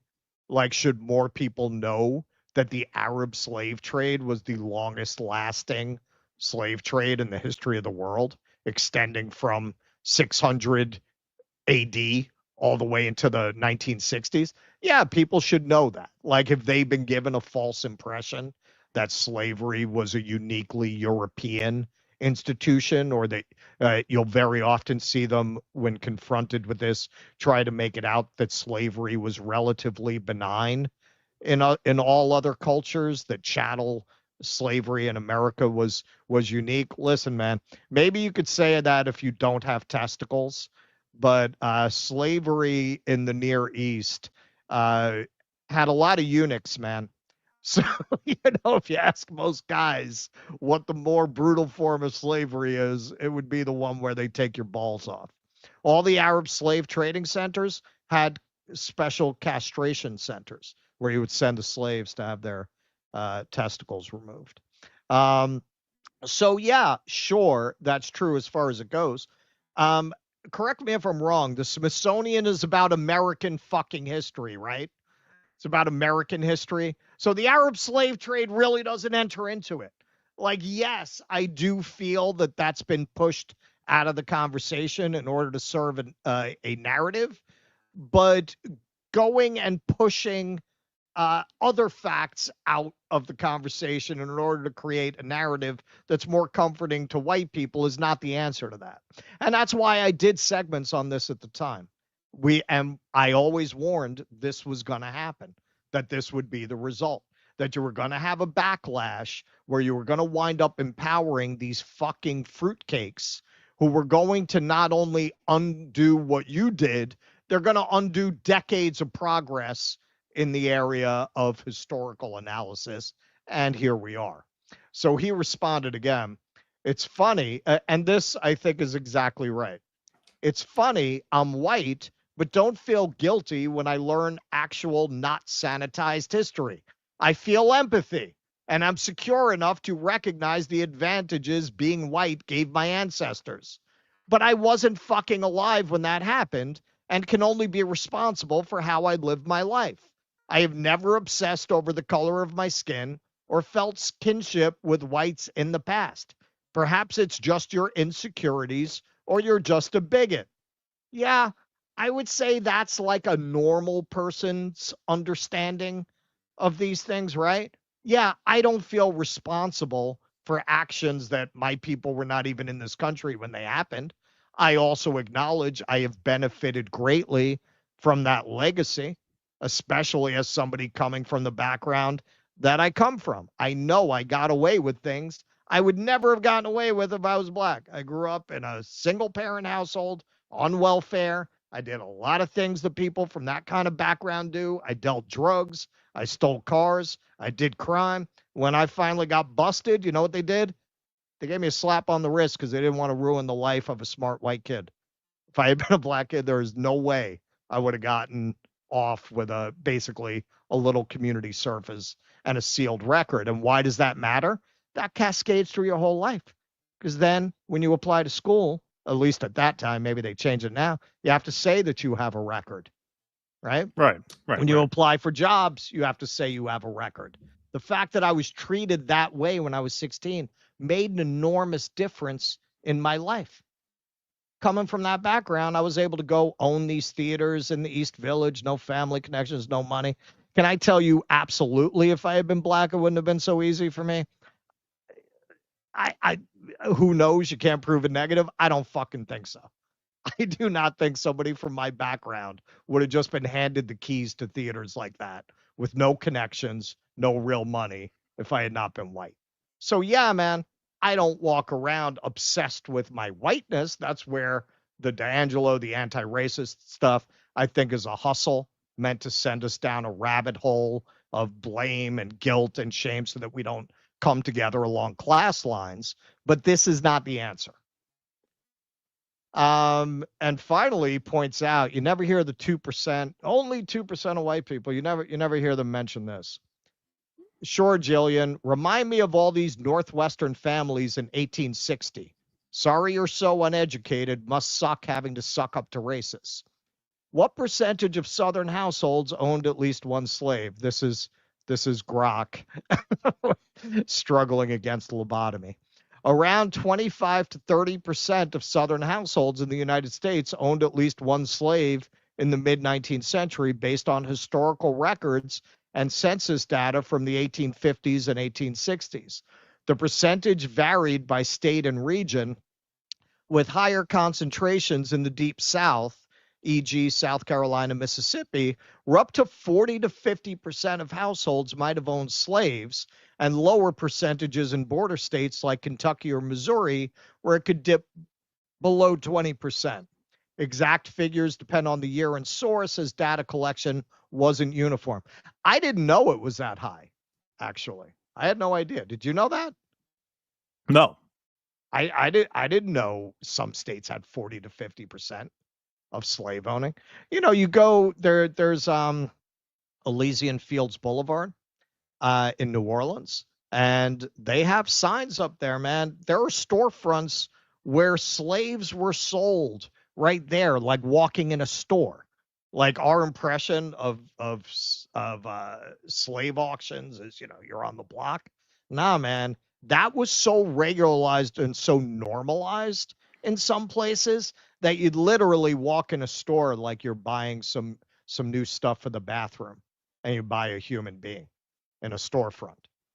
Right. Yeah. No, I mean, what he said there about her having to suck up to races, that's exactly it. I mean, you know, a lot of liberal politics is guilt management, but a lot of like PMC oriented conservative politics is guilt management as well. In fact, I would say just about all of PMC politics, whether it's liberal or conservative, is some sort of guilt suppression, because they have no problems. That's a good point. They have no problems that politics can actually solve. It's just a way of making people feel good about themselves for being relatively close to the top of an economic hierarchy that they know somewhere inside them is unjust. So the way liberals handle that is, you know, they vote Democrat and they give to charity. And the way conservatives handle that is they tell themselves, well, you know, white people aren't that bad because the Arabs had slaves too.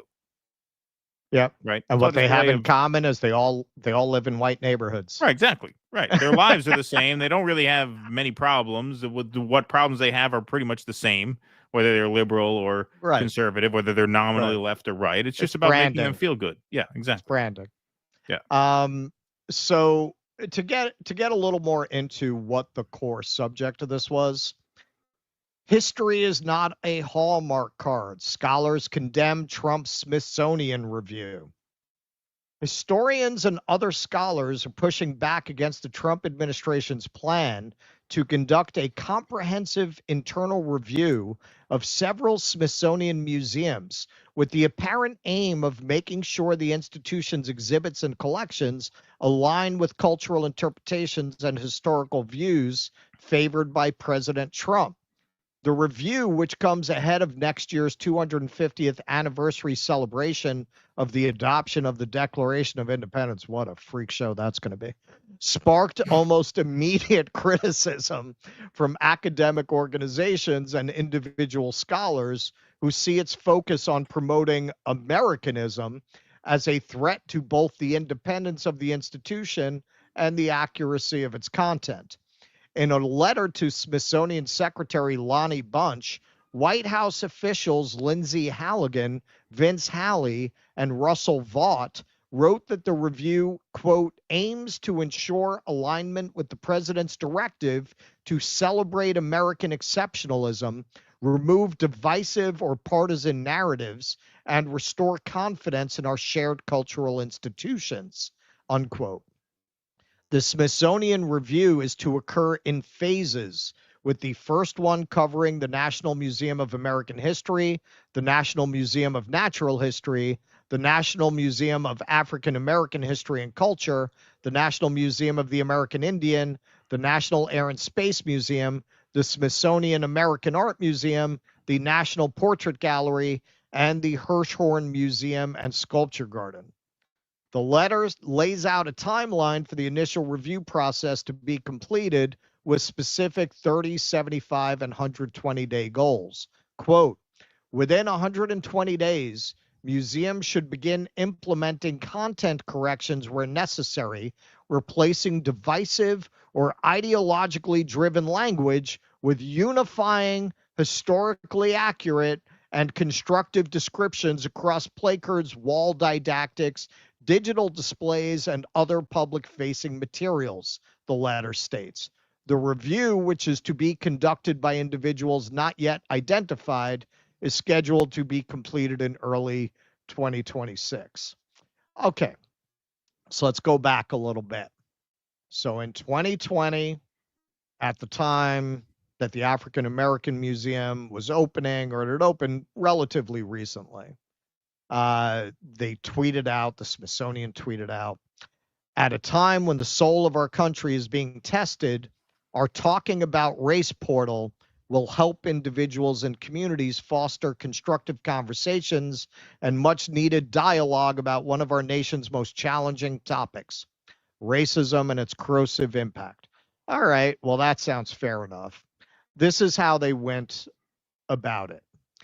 In Smithsonian race guidelines, rational thinking and hard work are white values. The Smithsonian National Museum of African American History and Culture recently unveiled guidelines for talking about race. A graphic displayed in the guidelines entitled Aspects and Assumptions of Whiteness in the United States declares that rational thinking and hard work, among others, are white values. In the section, Smithsonian declares that objective, rational, linear thinking, quantitative emphasis, hard work before play, and various other values are aspects and assumptions of whiteness. Now, we definitely did cover this at the time that this was blowing up in 2021. I remember covering it. As many people pointed out, as many black people pointed out, this was very racist against black people. The idea that the rugged individualism is white, the idea that having a nuclear family of a father, mother, 2 to 3 children is the ideal social unit, that's white, that these are white ideas. The funniest part of this to me was aesthetics. Steak and potatoes, bland is best. Yeah. So really, this was almost like a Bizarro Universe version of a KKK newspaper. Like it was just such ignorant stereotyping of both black and white people.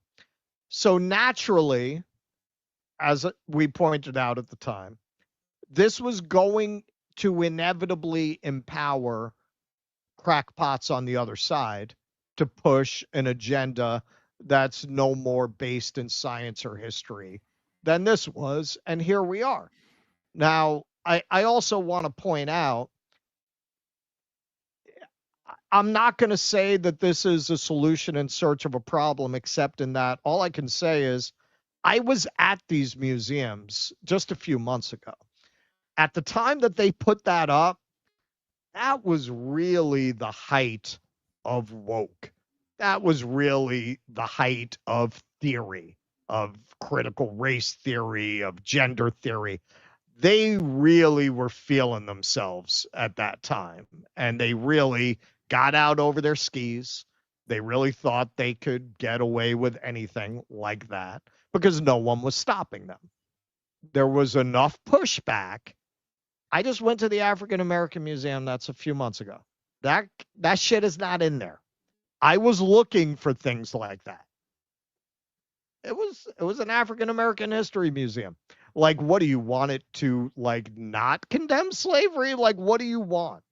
If you have a problem with the African American Museum as it is now, that I experienced in September, you're probably a racist.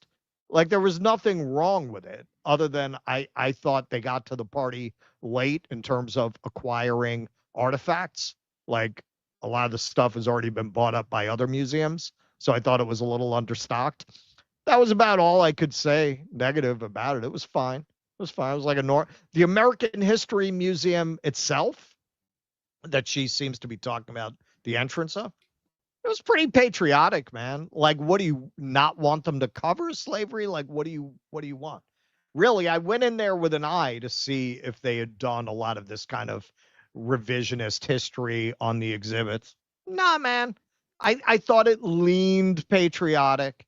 I thought it leaned in that direction.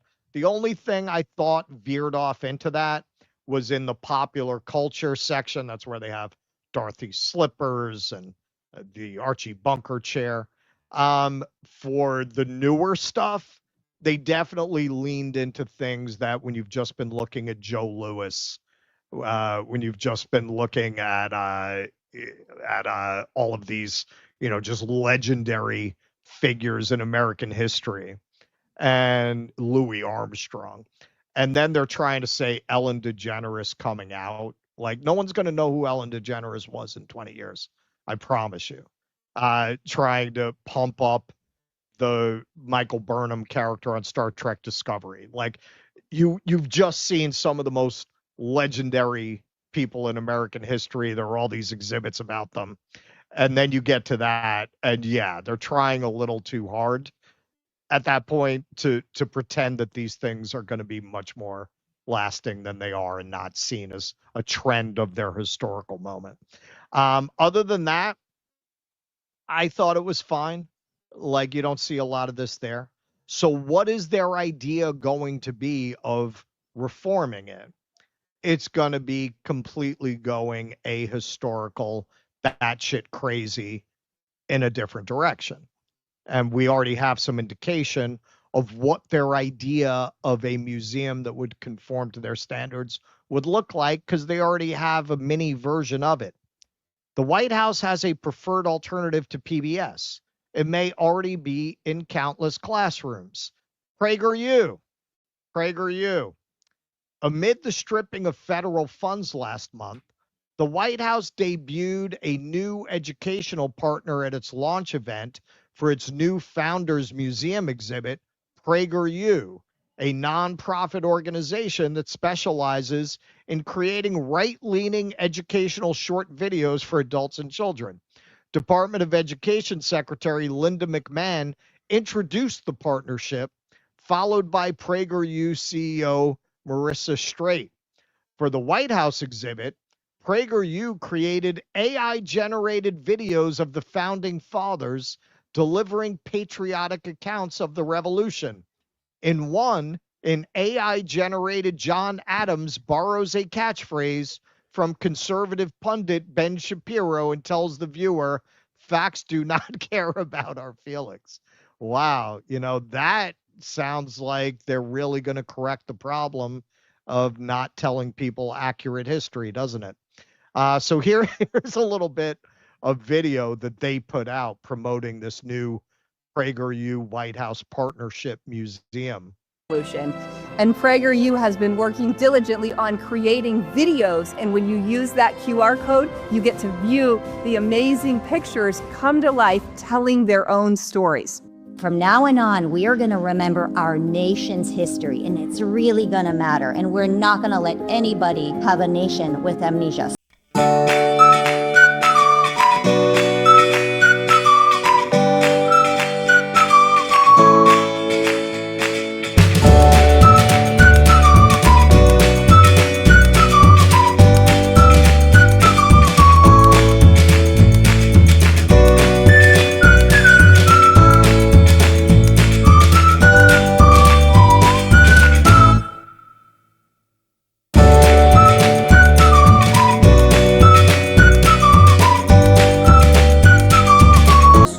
Symbol of our love for America.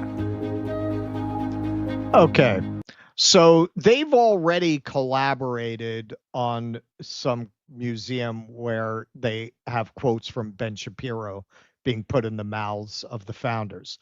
I'd be very surprised after this review of the Smithsonian if they do not bring PragerU on as a partner for their vision of what the Smithsonian should look like, which will make the Smithsonian really an object of derision and kind of camp humor, I think, around the world. I think at that point, foreign tourists will go to the Smithsonian to laugh at this kind of idiocracy museum that they would create. So let's get an idea of what kinds of educational videos that PragerU puts out. Because the idea here is you're going to tell accurate history, right? Accurate history. So here's Frederick Douglass telling school children about the nuances of slavery. Our founding fathers knew that slavery was evil and wrong, and they knew that it would do terrible harm to the nation. They wanted it to end, but their first priority was getting all 13 colonies to unite as one country. The southern colonies were dependent on slave labor, and they wouldn't have joined a union that had banned it. Are you okay with that? I'm certainly not okay with slavery, but the founding fathers made a compromise to achieve something great, the making of the United States. It was America that began the conversation to end it. But Leo is correct that big problems need to be approached very carefully. Have you kids heard of William Lloyd Garrison? No. Nope. He's an abolitionist like me, and he and I used to be friends, but we aren't any longer. We don't agree how to solve problems. William refuses all compromises, demands immediate change, and if he doesn't get what he wants, he likes to set things on fire. Sounds familiar. Sounds like you know the type. Yeah, we've got that type in our time. So, you're trying to work for change inside of the American system. Precisely, Layla. Our system is wonderful, and the Constitution is a glorious liberty document. We just need to convince enough Americans to be true to it. And did you know that George Floyd was high on fentanyl? And there are serious questions from the autopsy report around whether Derek Chauvin killed him at all. Okay, all right. So you might watch this and say, yeah, okay, well, maybe that is more historically accurate. Maybe Frederick Douglass was more conciliatory about slavery than Garrison, and maybe this is a history the libs don't want to contend with, that Frederick Douglass saw things this way. Well, not so much. Not so much. Says David Heath. Here are Frederick Douglass's true feelings about the birth of the nation. What to the American slave is your 4th of July? I answer, a day that reveals to him more than all other days in the year the gross injustice and cruelty to which he is the constant victim. To him, your celebration is a sham, your boasted liberty an unholy license, your national greatness swelling vanity. Your sounds of rejoicing are empty and heartless, your denunciation of tyrants brass-fronted impudence, your shouts of liberty and equality hollow mockery, your prayers and hymns, your sermons and thanksgivings, with all your religious parade and solemnity, are to him more bombast, fraud, deception, impiety, and hypocrisy. A thin veil to cover up crimes which would disgrace a nation of savages. There is not a nation on the earth guilty of practices more shocking and bloody than are the people of the United States at this very hour. Doesn't sound like his answer to the founding fathers making a compromise in order to found the nation was nuanced on this point. Doesn't sound like he felt, well, they did what they had to do. That doesn't sound like his point of view. Now, whatever your personal thoughts are about the point of view presented in the PragerU video, if what you are arguing is that you want to get the liberal bias out of history because you want accurate history taught, well, clearly putting the words in that video in the mouth of the man who wrote that is not historically accurate. It is not accurate to what Frederick Douglass actually thought. So if your interest is in teaching accurate history insofar as it is knowable, this is clearly not the answer.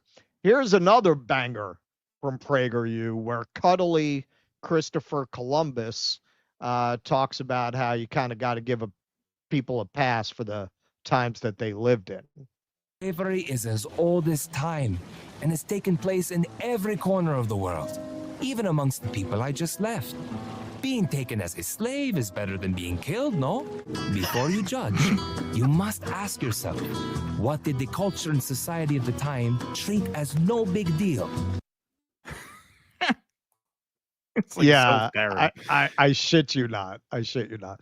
Okay, so for one thing, when Columbus landed in the Caribbean, there were about 250,000 Arawaks. Within a few years, there were 500 of them left, and within 20 years, they were wiped out, completely wiped out, wiped off the face of the earth. So even what he's saying there historically, isn't it better to be alive as a slave? Not well. They didn't get to answer that question because Columbus killed them all. They were all killed by Columbus or through the actions of Columbus.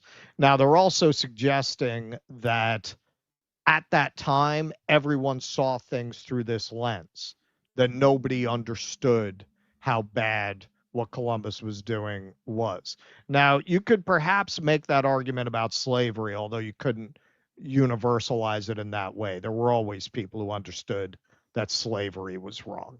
Even if you go into ancient times, you have some people who saw slavery as an evil. So it's, but you want to say it was culturally normalized at that time? Okay. Not in regards to what Columbus did. And we have the evidence of it. This is from Bartolome de las Casas, a Franciscan friar who traveled with Columbus's voyage. Quote, thus husbands and wives were together only once every 8 or 9 months, and when they meet, they are so exhausted and depressed on both sides, they cease to procreate. As for the newly born, they died early because their mothers, overworked and famished, had no milk to nurse them. And for this reason, while I was in Cuba, 7,000 children died in 3 months. Some mothers even drowned their babies from sheer desperation. In this way, husbands died in the mines, wives died at work, and children died from lack of milk. And in a short time, this land, which was so great, so powerful and fertile, was depopulated. My eyes have seen these acts so foreign to human nature, and now I tremble as I write. Even if you accept the formulation that slavery was normalized at that time, and you do have to take that into your perspective on how you judge people at that time, Columbus was recalled, and in 2006, they uncovered from the archives the court documents of witnesses, because it was kind of, everyone knew that he had been removed from the governorship. It was kind of murky in history why. It turns out he was brutal by the standards of the time. By the standards of the time. Witnesses against him were describing the rampant murder, mutilation, and sexual assault of the natives as evidence against him. That's part of what he was being tried for. So you're going to do a cuddly cartoon video of Columbus going, hey, you know, everyone was doing it. At the time, it wasn't no big deal. And here's, if you don't find that convincing, if you think the priest was just, a snowflake or something. Here's Columbus in his own words. Like, we have his diaries. We don't have to speculate on what he thought. While I was in the boat, I captured a very beautiful Carib woman whom the said Lord Admiral gave to me. When I had taken her to my cabin, she was naked, as was their custom. I was filled with a desire to take my pleasure with her and attempted to satisfy my desire. She was unwilling and so treated me with her nails that I wished I had never begun. But, to cut a long story short, I then took a piece of rope and whipped her soundly, and she let forth such incredible screams that you would not have believed your ears. Eventually, we came to such terms, I assure you, that you would have thought that she had been brought up in a school for whores. So for people... You voted for the Andrew Cuomo. Yeah, so what do you want? I'm Italian. I'm Italian. So for people who want to argue for the these people who want to judge Columbus, they're snowflakes, he was from his time, these crazy liberals, is that really what you want to get behind? Like, even if you're an Italian American, and this is generally an Italian American thing more than a native Italian thing, that this idealization of Columbus, is that really how you want to be represented? You really want to represent yourself based on this genocidal assaulter, to use the YouTube safe term for the word that I want to use? Is that really what you want to be connected to? And going back to this question of, well, the libs distorted history. They did. We've done whole segments on this. This is not the answer. When I spoke against that, it was because I'm actually an honest actor who critiqued all that, because I really do want to see real history. I really, and hey, yeah, it's hard, and there are biases. You have a lot of the same questions with history that you have with journalism. Is it possible to be truly objective? You want to say that that's an ideal standard that we can't achieve. Okay, I think history, the effort to write accurate history, is made better by centering that ideal, just as I think journalism is made better by focusing on that ideal. Even if it gets it wrong, it's going to be closer to something that is accurate, and it's based on some honest analysis of actual facts and records, and you try not to bring an ideological bias into it. This is not the answer. And people who are telling you that they want to teach accurate history, who would get in bed with an organization that would literally put out a video of Frederick Douglass signing off on slavery among the founders, that's not the answer. That's not the answer if what you want is accurate history. If what you want is something that's just as distorted, but that comforts you personally, this is the way to go. And you know what? That's a pretty good description of Trump's base. Certainly what remains of it post-Epstein files. So that's who this is for. But you go in this direction, you are going to turn one of our most storied institutions into a laughing stock around the world. All right. Well, don't take this the wrong way, but I've decided not to go to the Blues Museum with you. After that. You could do that after I leave. We'll go to a baseball game or something. Yeah. Yeah. No, it's just going to be too much. But yeah.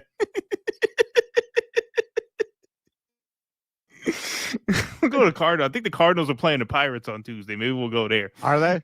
Yeah. I would do that. So, yeah, that might be a little more my speed. Yeah. But yeah, no, I mean, look, the obsession with rehabilitating America's image, especially at this time, just shows you what their priorities are.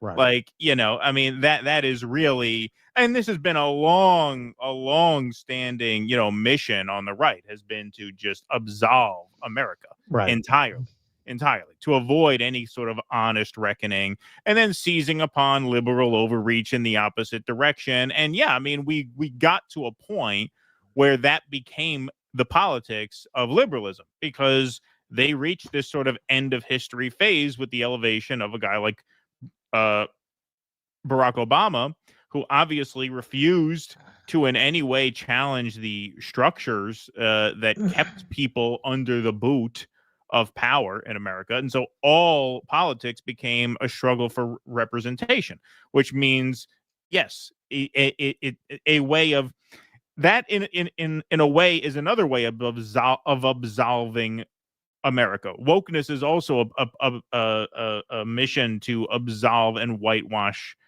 the United States project, because it takes a lot of the real power dynamics out of it, right? It makes us feel like, no, within this system, within the American system, like Frederick Douglass mentions in the cartoon, we can conquer these power structures. You actually don't need revolutionary movements, right? You can work within the system, that the system is redeemable on its own terms. And so in that way, they very much are symbiotic. They need each other in order to thrive. Yeah. All right. We will move right on along here. It's Vito P. Hey, Vito. It's the same where I live. I saw 2 people of color in the local store, and I witnessed someone robbed for a MAGA sign. It's hell, I tell you. Cancer sucks. You guys rock. R. Dean W. Israel 100% training U.S. police to brutalize and not give a damn. Have fun with it. Yeah, I mean, it's pretty shocking when you see just how many municipalities have had training with the IDF. Did he call D.C. a sunken place to appeal to fans of Jordan Peele's Get Out?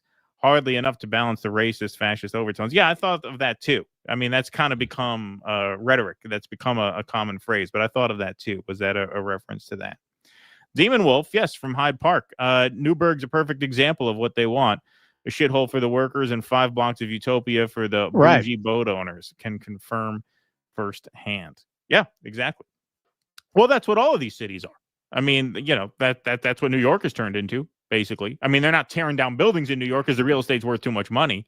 But yeah, there's a lot of that just ends up being de facto segregation, of course. Hey, man, even Buffalo is kind of like that, man. Like, one side of Main Street is mostly black, mostly poor, and you go to the other side, man, you got the Thai restaurants, you got the upscale places. You know, I don't know how it got that way there, but it is. Yeah, absolutely. All right. This is my dream. Says my whole body goes into a rage when I hear about Obama. Can we just forget about the sociopath? Yes. DeSoto, thanks for the $2 super sticker. John Smith says Keaton has to call into the Jimmy Dore show as Obama. Yeah, I don't want to step on Mike's gig, but Mike doesn't do Obama, so maybe I could as a bonus. Artie Blarty Fartblast, thanks for the $4 super chat. Appreciate that. David Gilton, then, thanks for the $5. If homelessness is rising and being poor is a crime, then I guess crime is going up. We're ruled by ghouls that make Pennywise look like a saint. Good point. Sean Gwynn, hey guys, keep up the great work. How do you go about advertising music albums on DD? Much appreciated if you could point in right direction. Best. Yes, just go to dudissidents.com/sponsors, and there's a contact form that you can fill out with the name of your project and the budget and everything, and then we will get back to you. So that's it right there. dudissidents.com/sponsors. Okay. Russ stole my thunder, says Dorian Marquise. I was going to say I witnessed all this while cruising the park at 2 a.m. Benny Johnson equals BJ. Coincidence? I think not. Thank you. Brad Gilbert, thanks for the $2. Betcha they bulldoze to complete the pentagram. Nick Wesley, thanks for the $4.99. As an architect, urban renewal was a failed demolition first mentality. No serious plan to reconstruct. Result was usually parking lots and dead zones. Exactly. Virtuoso, thanks for the $10. I'm glad you're covering this dipshit's idea to displace people. I got my X account locked for 11 hours because they considered my post about the homeless moving into Benny No Johnson's home hateful. I like that. No Johnson. Oh, boy. Mike, thanks for the $30. That's very generous of you. Rare opportunity to catch a live show. You guys are great. Recently saw 2 different clips with commentators going off about a bill quietly passed funding the salaries and pensions of IDF soldiers. If true, I'm disgusted. We'll have to look into that one maybe for Sunday. Well, I mean, that sounds about right. Thank you. Yeah, that doesn't sound too surprising. Let me just mention some breaking news because you've seen a lot of people go, the inflation's not going up. I thought the inflation was going up. Yeah, so now the inflation is going up. Wholesale prices rose 0.9% in July. The estimate was that it would go up 0.2%. There we go. Yeah. How would that not happen when you're putting like 15 to 50% fucking tariffs on everybody? I've definitely noticed. I get it's like sticker shock every time I go to the store now. Yeah. I went out. I ran out yesterday to Walmart just to get a couple things because we're doing a little mini vacation this weekend for my wife's birthday. Happy birthday, Amanda, by the way. Happy and yeah, birthday. I fucking get $95 to the grand dame of DD. Yeah, that's right. Yeah. I grab a few things. I go in there for a few things. $95. How the hell I spend $95? Yeah, no, it's crazy. It's crazy, and people are definitely noticing. Amadeus says, for the park, Black Spock, thanks for the $5, and thanks for the message. Thank you guys for speaking the truth. Thank you, Black Spock. Thank you, man. Lee Hawthorne says, arm the homeless, home the armless too. While we are on the subject. Good one, Lee. Thank you very much. All right, we will move right on along here. Okay, so Alligator Alcatraz is being challenged in court from many different directions here. So we're going to go over some of this now.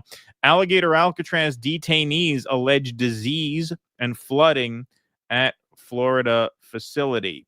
The Trump administration is facing increasing pressure over the conditions at immigration detention centers, including at the newly constructed Florida facility known as Alligator Alcatraz.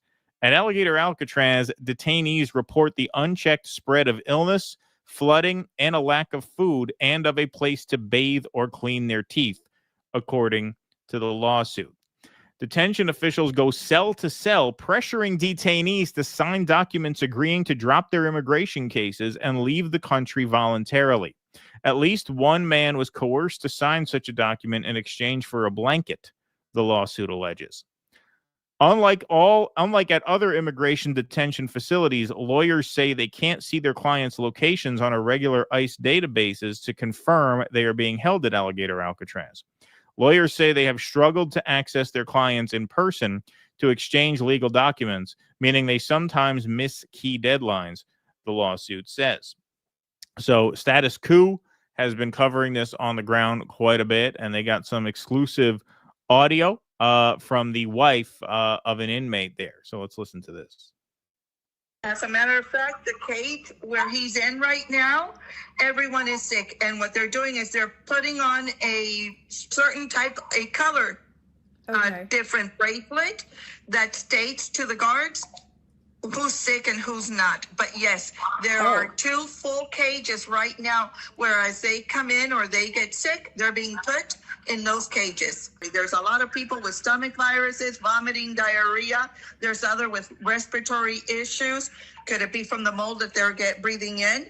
But everybody's being put. They're not being categorized or separated by infection. Sometimes it'll go for a day or 2 days and they don't receive any meds. So they're trying to scare. There are people that are starting to go crazy and anxious because everybody's scared. Nobody knows what's going on with their cases. Nobody has access. And even though they tell them that their attorneys can come in, attorneys can only do so much because there's no one in the system. Right. And like Marco, everybody's in the same situation. No one has no information. Marco says it feels like they have all been kidnapped. Yeah, it's all fun and games when Benny Johnson shows up outside the gates with his merch and things like that. And, they take great pleasure or took great pleasure in advertising that this is hell on earth, that it's uninhabitable. But it really is uninhabitable for most people. The people who live out here are natives who go back hundreds of years. So, they know how to live there. They've adopted a way of life that makes them comfortable there, which we're going to hear from in a bit.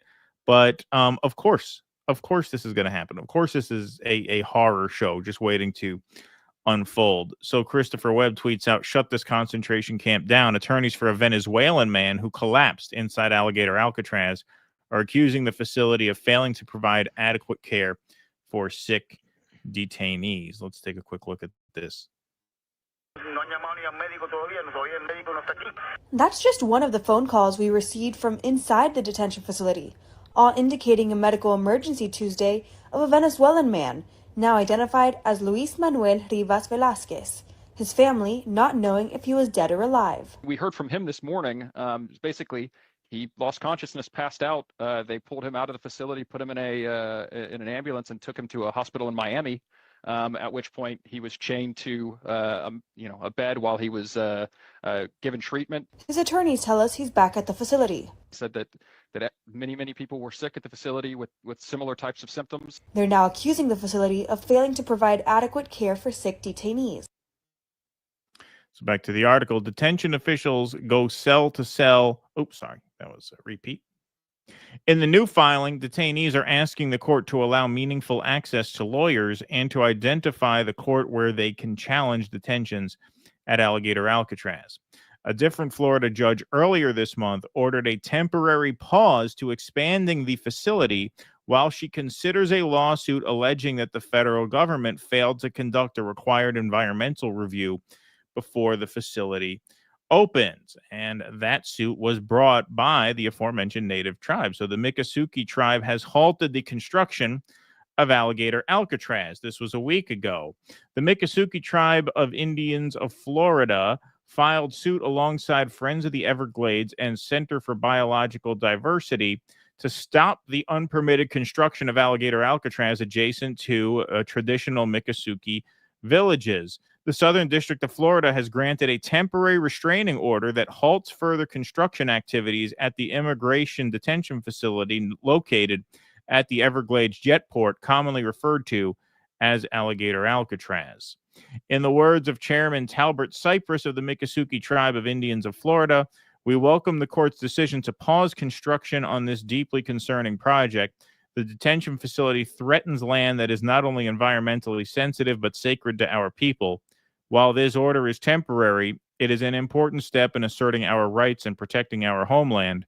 The Miccosukee tribe will continue to stand for our culture, our sovereignty, and the Everglades. So let's take a look at this. This was like I said, a temporary victory to halt construction of the facility.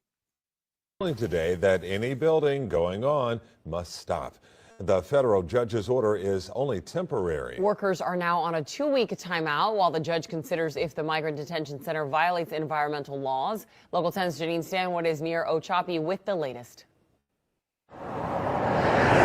As night falls Thursday, cars and trucks are in and out of Alligator Alcatraz after a late ruling that while the facility can still house detainees, no new construction work is allowed for the next 2 weeks. No paving, no filling, no infrastructure work. You know, I was very enthusiastic when I heard that we had this temporary halt in construction.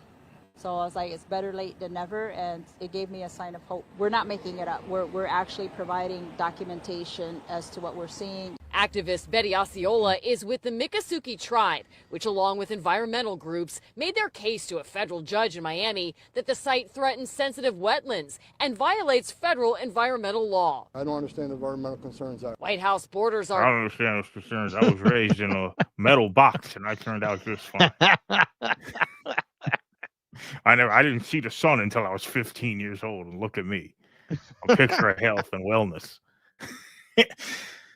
Tom Homan dismissed those concerns, saying the aging airstrip at the site existed prior to its current use as an immigration detention facility. They're moving, sewage water in and out every day. So I don't see any environmental impact. But the judge still granted the temporary halt after the state refused to stop work voluntarily.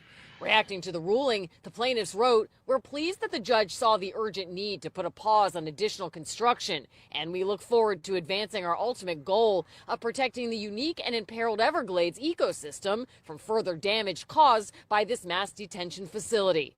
Miami-Dade County Mayor Daniela Levine Cava applauding the ruling as a, quote, overdue and necessary step as major concerns persist about conditions on site and environmental impacts. But a spokesman for Florida's Attorney General disagrees, writing that the judge's order is wrong and, quote, we will fight it. However, it does not shut down Alligator Alcatraz, which will continue to send illegal aliens back to where they came from. This lawsuit is one of 2 legal challenges to this facility in the middle of the Everglades. The judge in this case is still considering whether to issue a longer-term injunction. We're outside of Ochopee. I'm Janine Stanwood, Local 10 News. And yesterday, the judge delayed ruling on Alligator Alcatraz as environmental groups push for shut down. So there are disputes about jurisdiction because this was a state-run project. Technically, they are arguing at the state level that the project should be allowed to go on as planned because of it should not be like I said, subject to the sort of federal environmental regulations, which, of course, the judge seems to think that this is both a federal and a state project, since, of course, it's being done with input from the federal government. Donald Trump went there himself. It's obvious. I mean, this is an ICE facility. And so they punted. So we'll cross our fingers and hopefully the whole project will be shut down soon.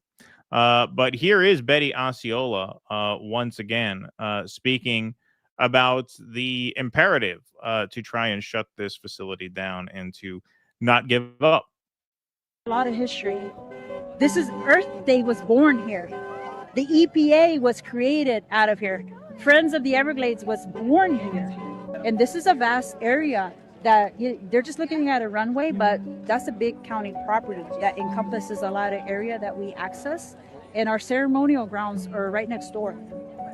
Right there, our ancestors, right where they're doing all this, our ancestors were laid to rest. It has the potential to blow the door to development wide open again, just like it did in the late 60s and 70s. I never thought in my lifetime I'm going to be fighting development here again, like my mother and other individuals in her time did. Yet here we are. So as an organization, we are youth focused, and so we wanted to know what message would you want to leave with young people who are learning about this issue? Have hope. Don't give up. I'm not here today because my ancestors gave up. Some of them,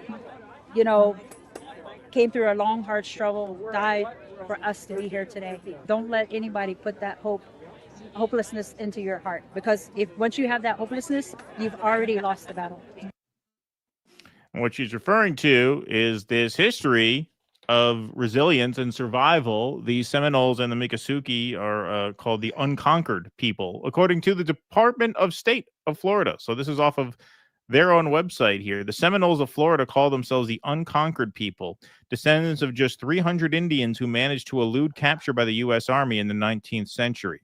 Today, more than 2,000 live on 6 reservations in the state, located in Hollywood, Big Cypress, Brighton, Immokalee, Fort Pierce, and Tampa. Run-ins with white settlers were becoming more regular by the turn of the century. Settlers wanted Indian land and their former slaves back. In 1817, these conflicts escalated into the first of 3 wars against the United States. Future U.S. President Andrew Jackson invaded then Spanish Florida, attacked several key locations, and pushed the Seminoles farther south into Florida.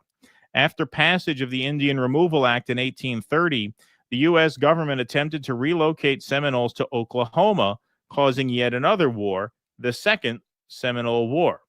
After defeating the U.S. in early battles of the Second Seminole War, Seminole leader Osceola, notice Betty Osceola, a descendant of this bloodline, was captured by the United States. In October 20th, 1837, when U.S. troops say they wanted a truce to talk peace. By May 8th, 1858, when the United States declared an end to conflicts in the Third War with the Seminoles, more than 3,000 of them had been removed west of the Mississippi River. That left roughly 200 to 300 Seminoles remaining in Florida, hidden in the swamps.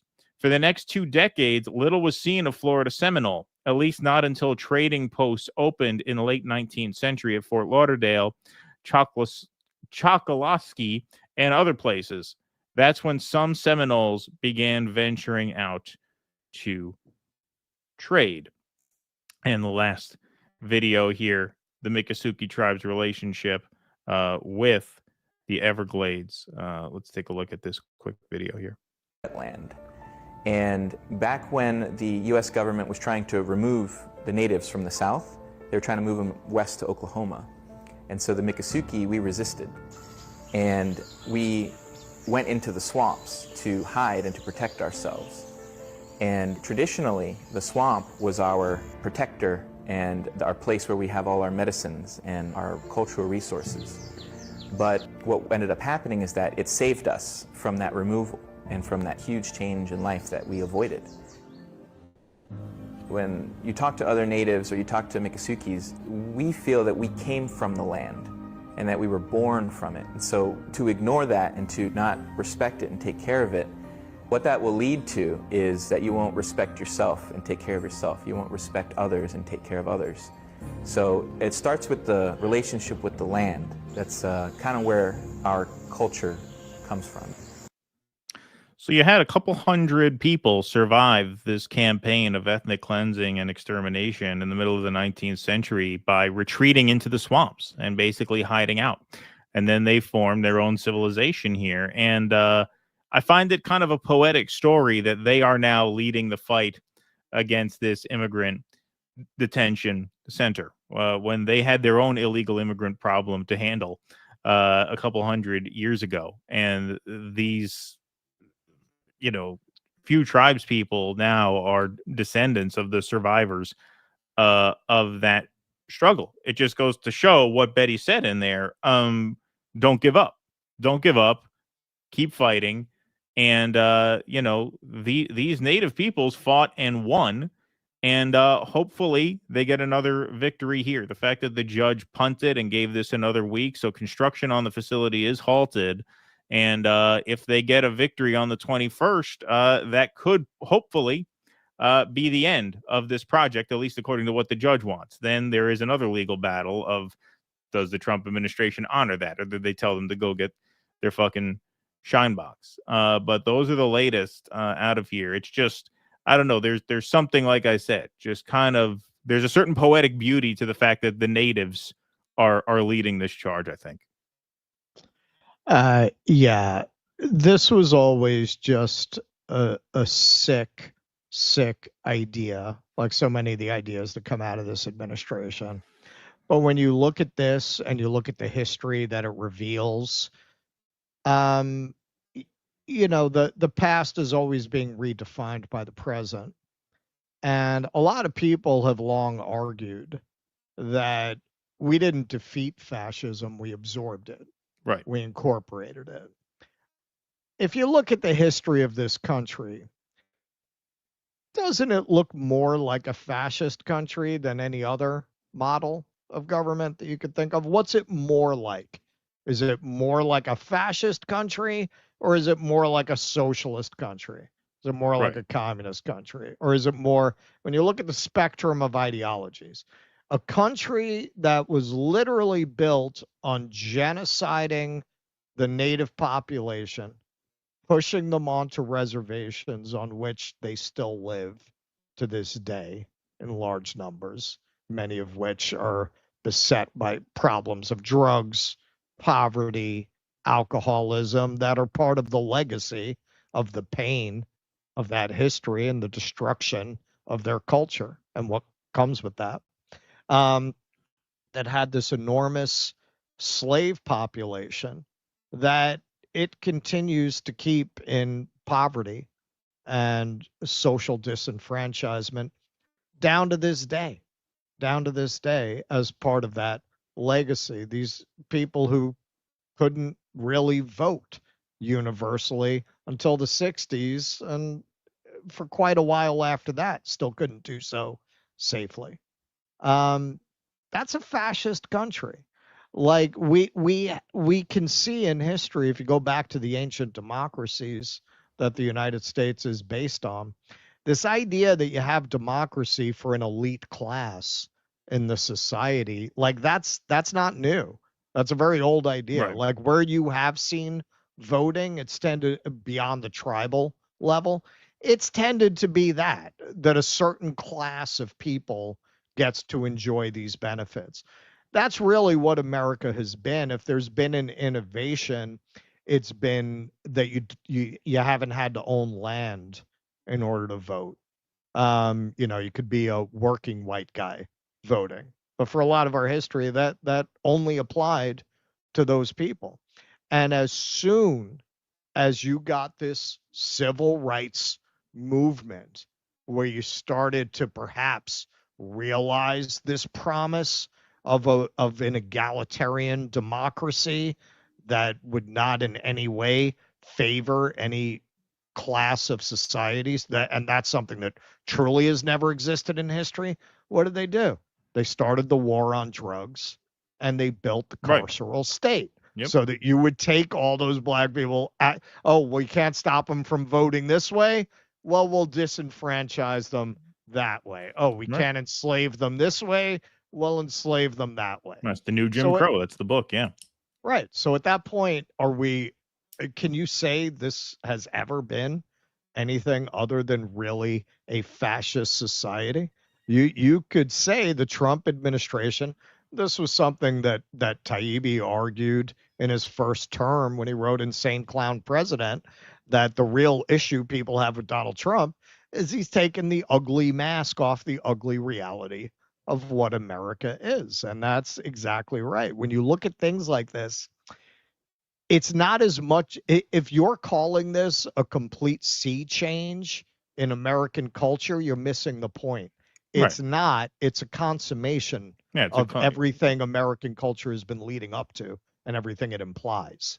Yeah, absolutely. It is a culmination, even down to the specifics on cruelty to migrants, right? I mean, the country's been very cruel to immigrants for a long time. This is taking it to cartoonish lengths because the difference here is that with Trump, it's part of the marketing. It's part of the branding, right? You do this for the sake of doing it because it's good theater, because you get pieces of shit like Benny Johnson who will show up outside the gates of this place hawking merch. Is he going to follow up on what the conditions are here? When I'm sorry, look, I hate to say this. I hope to God I'm wrong, but I don't think I am. I think it's only a matter of time before someone dies. Oh, absolutely. I mean, it's not livable. No question. It's not livable. You already got people going crazy, people sick, I mean, there's, I heard something about, they have color-coded bracelets to determine who's sick and who's not in one of the cages, right? So rather than moving people around and stuff like that, they just let the guards know that way. No, it's not a habitable place for most people. Most people, these tribes people have been living there for 200 years. They have adapted. That's why they feel such connection to the land, because it's kind of theirs, and they were able to establish sovereignty by making peace with the environments and by hiding out from the conquerors and staving off, a campaign of genocide and ethnic cleansing against them. But yeah, no, it's not a place that is set up for this. And the sickness to be part of the marketing. Oh, this is hell on earth. If you get out, you're going to get eaten by an alligator. I mean, just really sick, horrible shit. And like I said, there's something really kind of poetic about the fact that the natives are leading the charge against it. So we will have more to say on this in 1 week. In 1 week, they're going to issue their final ruling on this. So we will see what that brings. Okay. We're going to take a quick pause here. Actually, what are we going to do here? We are at 829 likes.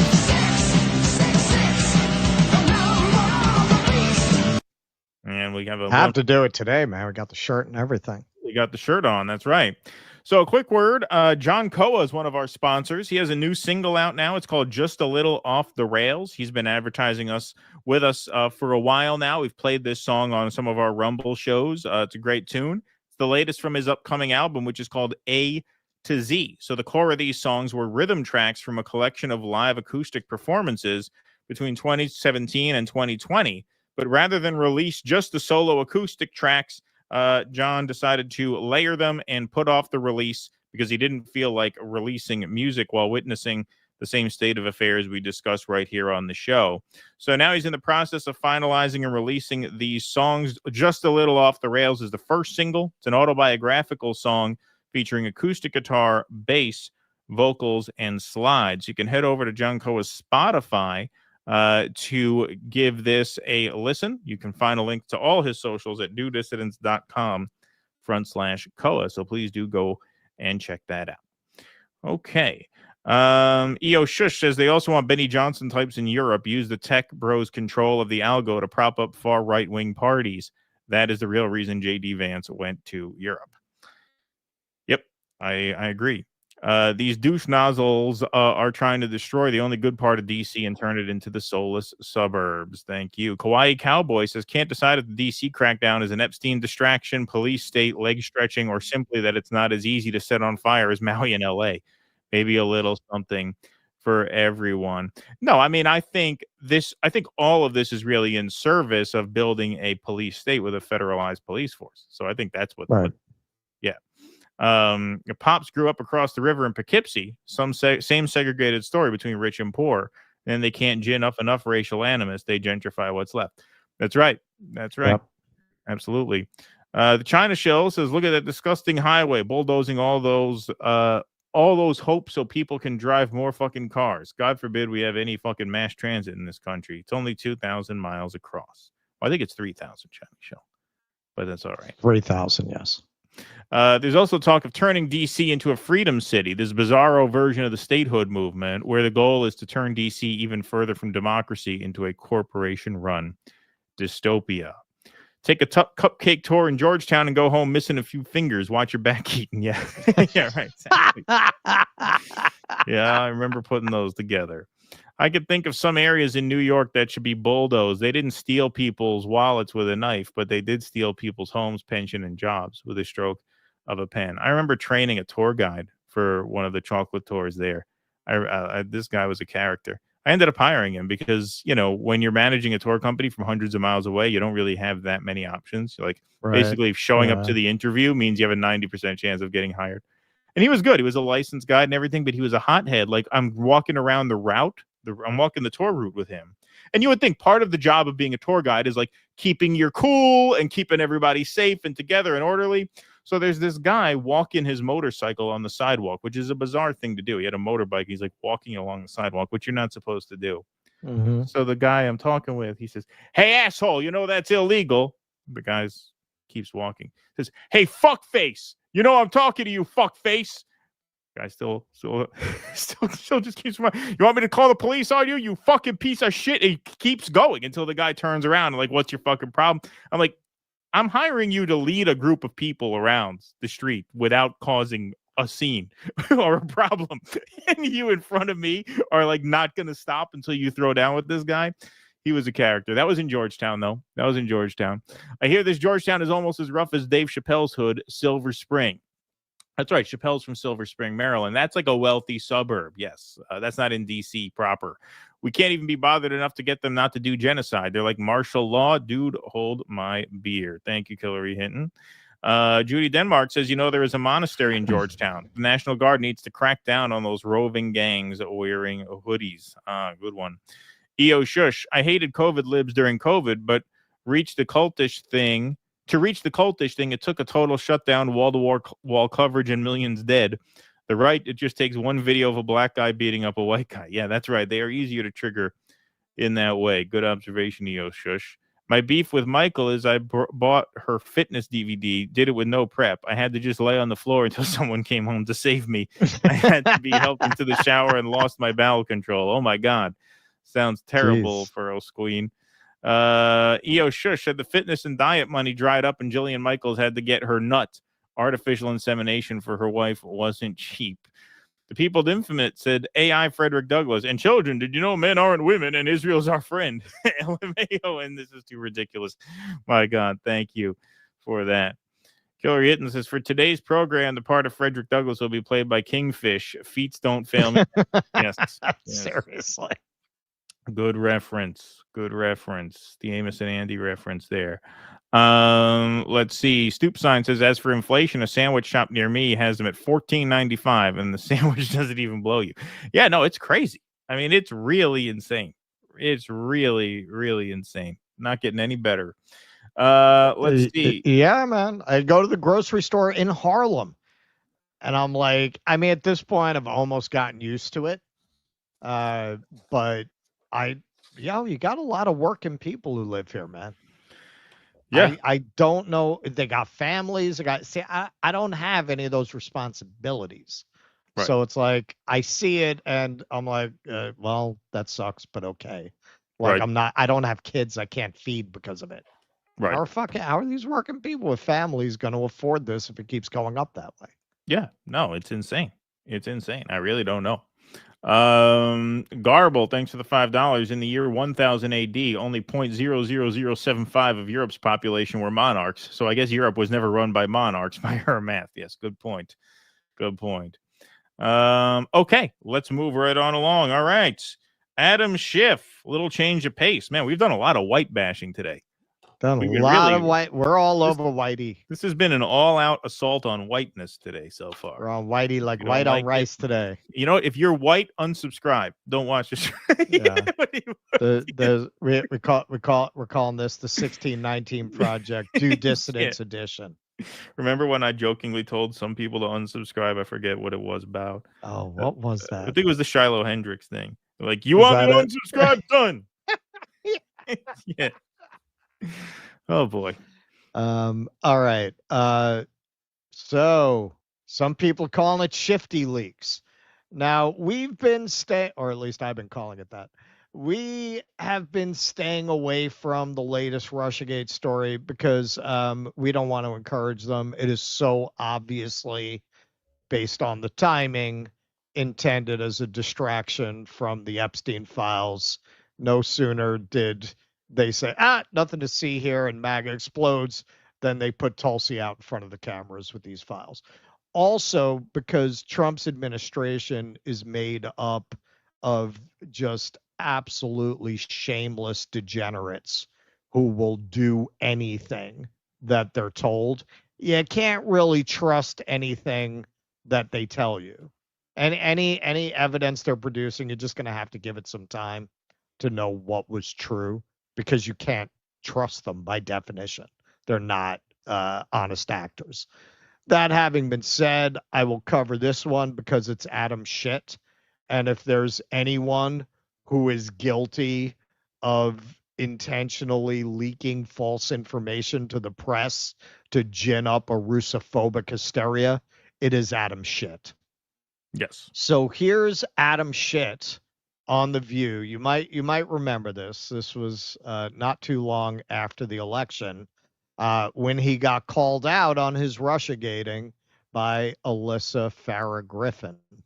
We learned that the Trump campaign chairman, Paul Manafort, was giving internal polling data, campaign polling data, to Russian intelligence while Russian intelligence was helping the Trump campaign. And to be clear, he was fired halfway through the campaign.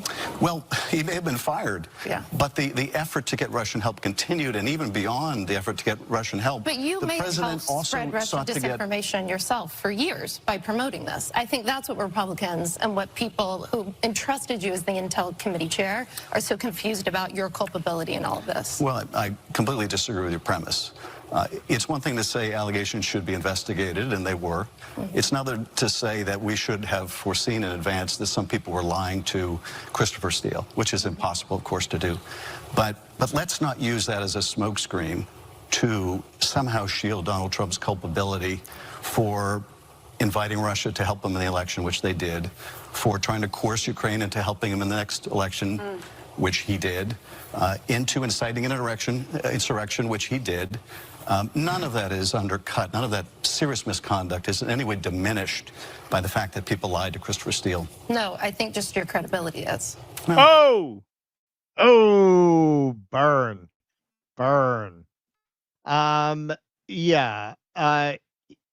Adam Schiff is arguably the absolute worst Russiagator in the country this side of Rachel Maddow. He claimed that very famously that he had seen the smoking gun. And then after the Mueller report, it became obvious there was no such smoking gun. If there was a smoking gun, it would have been produced in the Mueller report, right? So at that point, you know that he lied.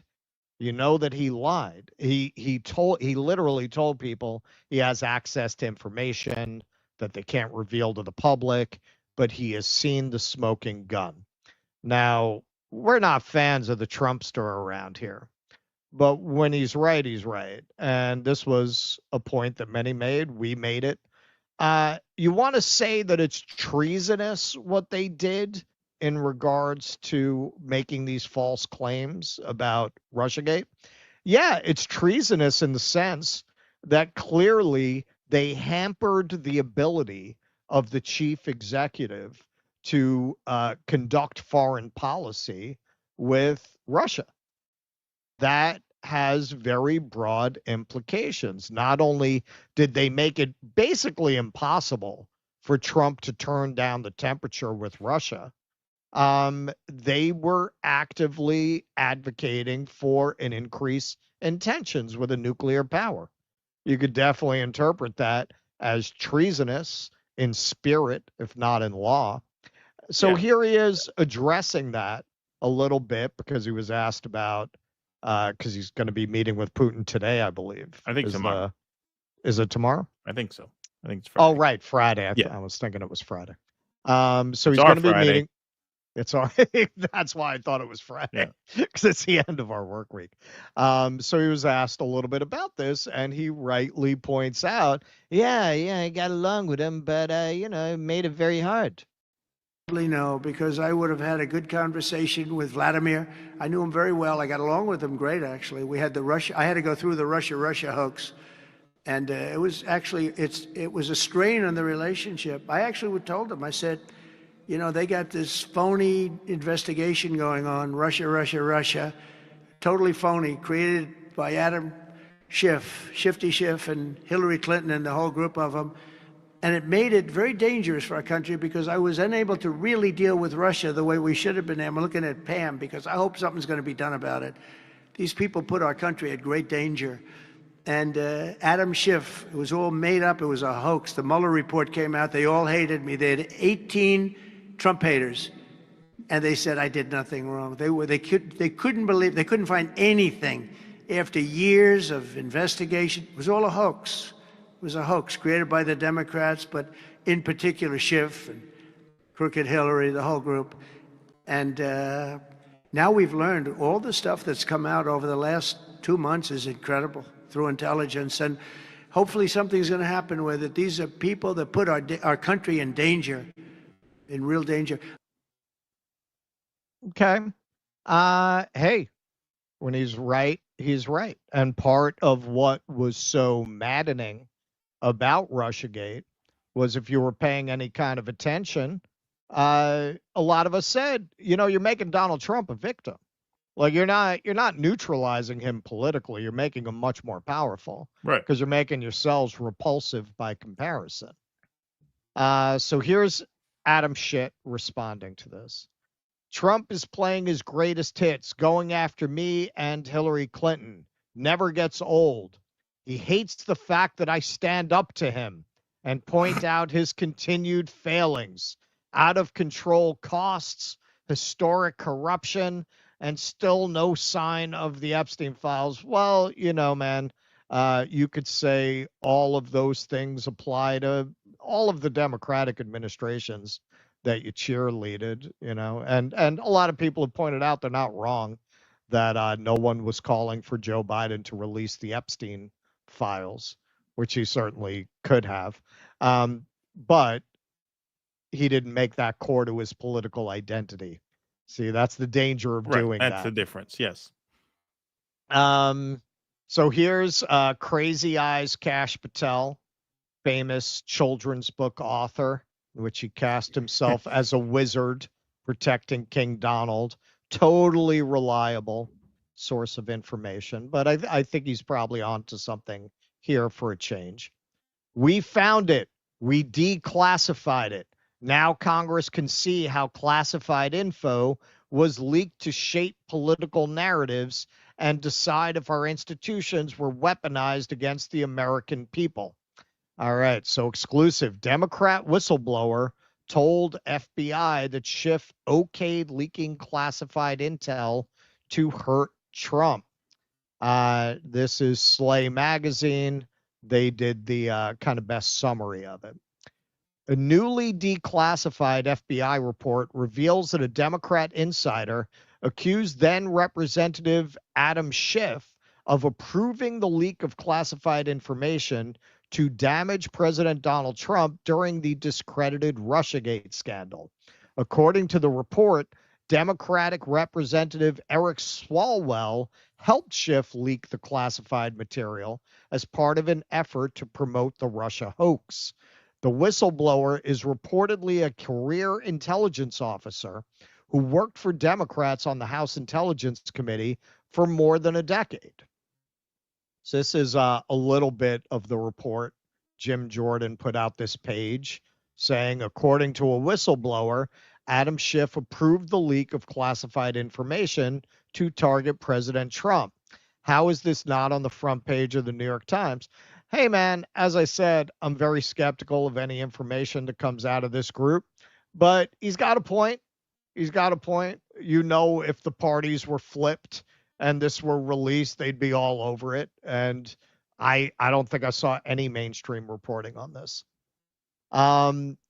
So this is from the report itself. When working in this capacity, redacted, was called to an all-staff meeting by Schiff.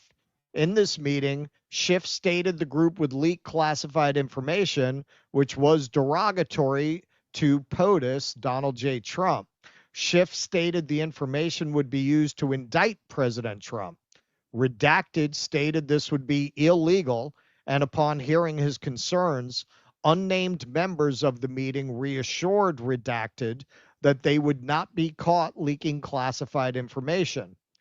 Redacted was again approached about leaking classified information in a separate meeting by unnamed individuals. Redacted believed this activity to be unethical and treasonous. Redacted was concerned about the discussions and as a result reached out to contacts from his prior Redacted employment for guidance on where to report this experience. These discussions led Redacted to contact the FBI regarding his concerns. Redacted had several conversations with two unnamed FBI agents related to the matter and was eventually invited to attend a mock jury. Going back to Slay magazine, the officer repeatedly told the FBI beginning in 2017 that Schiff authorized the leaks to falsely portray Trump as compromised by Russia. The FBI 302 interview reports were obtained by Just the News. They're the ones that broke the story. If you want to read the full thing, it's in Just the News. The officer alleged that Swalwell was one of the sources of the leaks. At the time, Schiff was the ranking member and later the chairman of the House Intelligence Committee. Despite the seriousness of the allegations, the whistleblower told the FBI as recently as 2023 that the Justice Department showed no interest in investigating Schiff. According to the report, Schiff justified the leaks by claiming he was protected under the Constitution's speech and debate clause. The whistleblower is a registered Democrat who described himself as a friend to both Schiff and former Republican intelligence chairman Devin Nunes. The intelligence officer also claimed Schiff had been promised the position of CIA director if Hillary Clinton had won the 2016 election. Shortly after reporting Schiff's actions to the FBI, that would have been great, the whistleblower was abruptly fired. Officials told Just the News that DOJ leaders at the time echoed Schiff's defense, declining to pursue charges.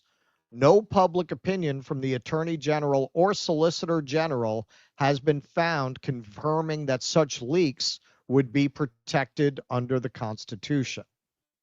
So Trump, of course, jumped on this. Just out, the irrefutable proof that Adam Shifty Schiff approved plan to leak classified information to damage Donald Trump. And Adam Schiff replies, sorry, Donald, wrong again. Even Barr's Justice Department rejected that false smear years ago. But while we were on the subject of confidential information, how about releasing those Epstein files? We are still waiting. See, I feel about this the way I feel about conservatives arguing about gender. You're discrediting the whole subject by inserting yourself into it. Right. If there's any group of people who could make people decide they don't want to talk about the Epstein files, it would be Adam Schiff and company. Right. Yeah, by exactly, using it this way. They're gonna overplay it by deploying it to deflect from their own crimes to the point that people say, forget about it. So this is famous hot for Trump advocate here, Jeanine Pirro. If you ever saw her press conference with him, it was almost like pornographic, the way she was looking at Donald Trump. Here she is on Benny Johnston's show, recently renamed Benny in the Closet, talking about what she'll do with these files. You know what, Benny? I think you know that this is my wheelhouse. And the difference between me and some other people is that I don't talk about what I'm investigating. I don't talk about what I'm doing. When I have the evidence, when I have enough to go forward, you will hear from me loud and clear. Okay, so this is, so Just the News got a response to this from Adam Schiff the day after the story was published. This is what he said. Kash Patel's latest smear against Senator Schiff is absolutely and categorically false and is just the latest in a series of defamatory attacks from the president and his allies meant to distract from their plummeting poll numbers and the Epstein file scandal, Schiff told Just the News. These baseless smears are based on allegations that were found to be not reliable, not credible, and unsubstantiated from a disgruntled former staffer who was fired by the House Intelligence Committee for cause in early 2017, including for harassment and potentially compromising activity on official travel for the committee. Schiff added, even Trump's own Justice Department and an independent inspector general found this individual to not be credible, have little support for their contentions, and was of unknown reliability, and concluded that his accusations against members of Congress and congressional staff were not ultimately substantiated. Now, the independent investigator he's talking about was Michael Horowitz, I believe, who did reveal some of the way that they used the Steele dossier without revealing its origin in order to get the FISA warrants. So, he did expose some of the Russiagate stuff. With this, from the research I was able to do, Schiff is overstating it. The impression I got from what reporting has been done on this is that Horowitz decided they couldn't prove it, so it wasn't really worth pursuing it, that it was a he said kind of a thing, that this guy didn't really bring any evidence. His claim that he was fired because he was considered insufficiently loyal and because he was questioning this leaking tactic sounds a lot more credible to me, especially when the person you're talking about is Adam Schiff. Now, some people have pointed out that Schiff was one of the people who got the blanket pardon for his acts on the January 6th committee, but that doesn't cover Russiagate. However, most legal theories would suggest that this is beyond the statute of limitations. If there's any crew that's not going to stop, it's this crew. If they can find any way that they can prosecute him, they will. I am going to go out on, I don't feel that much of a limb here, and I'm going to say they're going to charge Adam Schiff. One way or another, they're going to charge that guy. If there's any face of Russiagate, aside from Rachel Maddow, that they would really want to get, it would be him. I think they'll find even if it doesn't hold up in court, they're going to charge that guy. Yeah, I think they probably will too. And,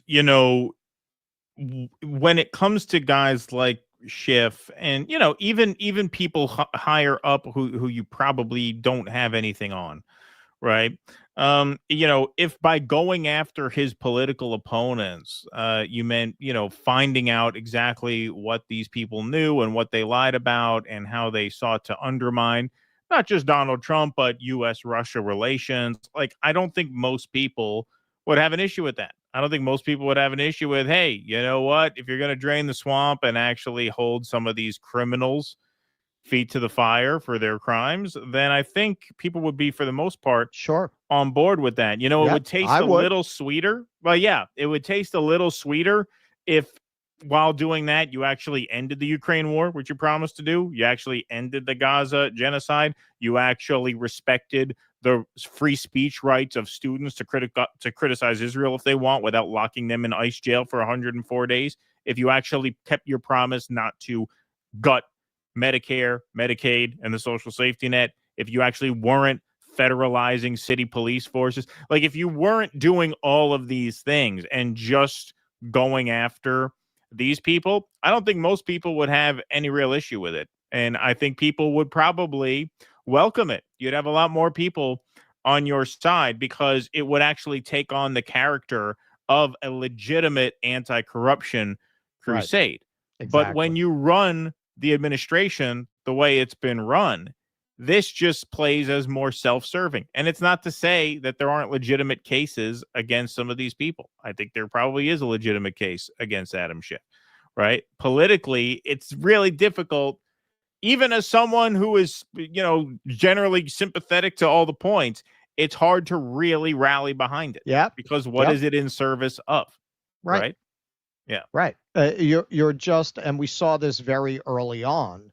I really saw it when I audiobooked the Kash Patel book on my way out to Seattle because so many people were bringing it up. You got to read his book. You got to read his book. Right. So I wasn't going to read it, but I listened to it on the plane. And yeah, it was very clear to me that his idea of cleaning up the deep state was going to be getting rid of the Dem operatives and replacing them with people who were just as corrupt, who were going to serve Donald Trump like himself. Exactly. All right, folks, we're going to go to the supporter scroll, and then Russ, we're going to jump right to your last piece because we're already over 3 hours here. So we'll go right to the spy plane. But hey, if you like what we do here and you want to help us do more of it, please do consider becoming a member at dudissidents.com/Patreon, Substack, or Locals. Perks of membership include your name up in lights here on the show scroll. You also get call-in access to our post-show Q&As every Sunday night over on Rumble. You also get monthly film club live streams. You get a monthly post game where we do the last few segments of the show exclusively for members, and we open up a Q&A afterwards.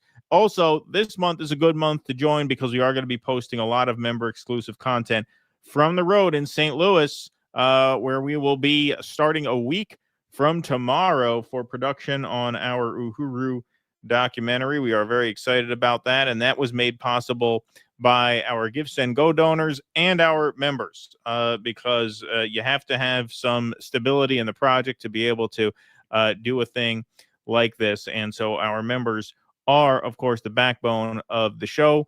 We do shout out the members in the end credits of our documentaries, too. We did it in the Jose documentary, and we will do it on the Uhuru documentary, too. So if you want your name up in lights on the credits of the film, become a member for just $5 a month. It helps tremendously. So thank you for your support. EO Shush. Go ahead. While we're paused, maybe I should mention there is going to be a pro-Palestine protest. I believe it's starting on the steps of Bryant Park on Saturday at 2:00, and I will be there as press. There you go. So go say hello if you're in the New York area on Saturday afternoon. The fitness and diet money dried up and Jillian Michaels had to get her nut. Oh, got that one. Got that one already. Thank you for what you do. You are number one. Ultimately, the only way through is direct democracy. Please check us out at jointrm.com. Thank you for your attention to this matter. Appreciate that. True rep movement. Appreciate that. All right, Xander Varkov. Benny Johnson is working overtime with the racism to prove to his wife that his DVD of Thugs in Love 2, Hot for the Homies, was definitely not his. It's a good one. I like that. Best audience ever. Yes, best audience ever. How many more ways can white people find the shit all over the indigenous? Cancer sucks. You guys rock. Thank you, Vito. Demon Wolf says, if any politician that responds to hate, violence, and racism with "this isn't what America is about" hasn't paid attention for a second, it's all we've ever been. Trump is just the bullshit. Thank you, Damon Wolf. Appreciate it. I mean, it's funny. Everybody runs around talking about how they've been red-pilled, man. I mean, that's the real red pill. Like, everything you've been taught about this country is a lie. Yeah, like the red pill of like the two parties or a uniparty. That's the beginning. When I was a teenager, I asked a Buddhist what he thought of existentialism. He said the existentialists give up too soon. Like he didn't disagree with existentialism. He just felt like you're just getting started. Right. John Olmsted says, could you touch again on how the Civil War wasn't fought to free slaves? I've never heard that before, and I'm genuinely curious about it. Well, John, a lot of people think that Abraham Lincoln was the chief villain of the Civil War. I don't know if you ever heard of that. I don't know if you ever heard that articulated. No, I mean, Lincoln, at the start of the war, Lincoln was not a total abolitionist in the sense that the war was fought about the slavery in the expanded territories. Right. Yeah. He wasn't talking about totally freeing the slaves in the South. He came to that position over the course of the war. Right. Yeah. I think that's a satisfactory answer. Okay. All right. Amadeus, thanks for the $5. PragerU's mission to dumb Americans is our ticket to denuclearization. LOL. Because not a single Southern state voted for Lincoln. So when he won, the South threatened to secede. And there were disputes about whether it had long been brewing. There had long been this tension over how they were going to handle slavery in the expanded territories. Right. And ultimately the South decided to secede, and Lincoln had a choice. Do you honor that, or do you force them back into the Union? He decided the latter. The rest is history. But it was not at the start of the war a war aimed to end slavery. Right. Exactly. That is correct. Okay, what happened here? What happened? Did those go away? Sorry, I thought we had an ad read, but I guess that. Oh no, they did. Here it is. Okay, cool. All right, we'll do one ad read, and then we'll do the final segment of the day. This is a new one. College basketball, that's right. So the countdown is over. The rivalries are real, and the road to the championship begins on August 23rd. Westwood One Sports brings you every electrifying moment of NCAA football from the first snap to the final whistle. Top teams, big plays, unforgettable Saturdays, so don't miss a second of the action. Listen to NCAA football on rumble.com, the Westwood Sports app on westwoodonesports.com via Westwood One station streams, or by asking Alexa to open Westwood One Sports. If it's sports, it's on Westwood One. All right, good. That's in the can. I got to say, they were very picky. They said, don't deviate from the script. That script was not that great. That script was a little disjointed. I could have done a much better job. I could have sold you a lot more Westwood One subscriptions there if you had let me do it my way. But whatever. House rules is house rules. That's it. That's what they wanted. They want shit. They get shit. It is cool though that you can listen to live sports on Rumble now. That's a cool feature on Rumble. See, I could have articulated. I could have said that as part of the read. I could have said, "Hey, now you can listen to live sports on your Rumble app." That's kind of a cool thing. But they wanted me to say exactly. It could have worked a whole bit. I could have worked it. They didn't want me to, so we'll see. Maybe next time. All right. Amadeus says PragerU's mission to dumb Americans is our ticket to denuclearization. Brandon McNamara says AR exposition technology is officially peaked when PragerU makes a shitty pseudo-history museum out of it. Well, we actually covered that as a whole segment like a year ago or whenever it was. Yeah. Dorian Marquise says, leave it to Zionist PragerU to revise history. Exactly. Amadeus says the right supports Columbus's time because they know that the return of barbarism is the only way they will get laid. Yeah, yes, exactly. That's a good one. It's a good point. Never thought of that, but that's a good point. All right. We got one more segment on the day. All right. This is a story that really has been literally flying under the radar. Matt Kennard, former Financial Times journalist turned radical, and it seems that experience is what radicalized him, having access to the upper echelons of power and finding out who they really work for. So now he's an independent journalist. He wrote a book, The Racket, about his experiences. But he has been on this subject of British spy plane flights over Gaza since after October 7th. So this is back in January. when there was supposed to be a ceasefire. Madness. Just hours after the ceasefire went into effect on Sunday, Keir Starmer sent a British spy plane over Gaza to collect intelligence for Israel. The plane turned its transponder off over the Mediterranean, then spent 5 hours in the sky over Gaza, returning at 9 p.m. last night. Now, they almost got away with it, but then they had to hire incompetent Americans who forgot to turn their transponder off. This is from just last week. UK government never wanted you to see this. They spent 20 months concealing flight path of RAF spy missions over Gaza for Israel. But they recently contracted it out to a U.S. company, and new pilots soon forgot to turn off his transponder. This is evidence for a war crime trial. And here's some of that video that he released as part of his tweet. Wow, look at that. Yep. Look at that route. Yep. Just all going over the Gaza Strip. Yeah. All over Gaza, presumably taking film that can be used as evidence in a war crime trial. It seems to barely leave the border. Yep. This story's been there in the background. Like there was a debate about this in Parliament back in March, but it just hasn't really gotten into mainstream consciousness. I'm sure our friends in the UK have been more aware of this story, but it really hasn't been discussed over here very much until now. And here he followed up. He just put this tweet out yesterday. The RAF plane that was collecting intelligence over Gaza for Israel is now back home and flying over northern England. This plane will one day be material evidence in a war crimes case at the ICC. I hope you're right, my friend. I hope you're right. So this was from the National, which is rapidly becoming one of my favorite newspapers. UK spy plane over Gaza as Israel killed journalists. On Sunday, August 10th, the Israeli military killed prominent Al Jazeera reporter Anas al-Sharif, as well as 4 of his colleagues and a freelancer in a deliberate strike in Gaza City.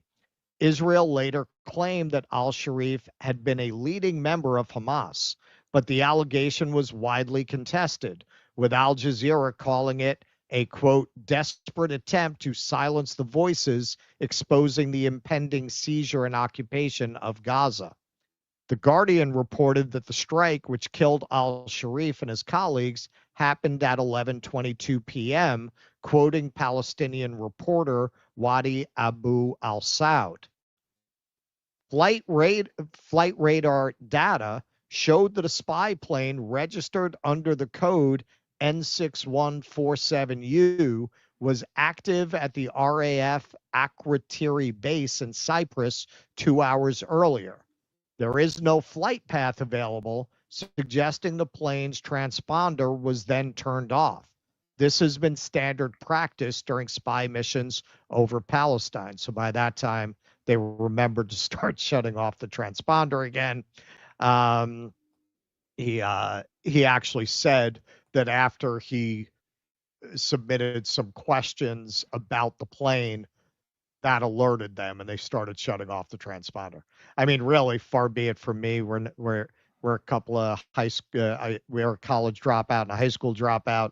We don't know shit about journalism, but it seems like maybe he shouldn't have asked them for a response. Right. You know what I mean? Like, you know, just keep kind gathering. of observe. Yeah, exactly. But yeah, he said in a separate tweet after he asked them, they shut off the transponder again. But of course, the question this raises is, did they use intelligence passed on from the British spy plane to target the Al Jazeera reporter?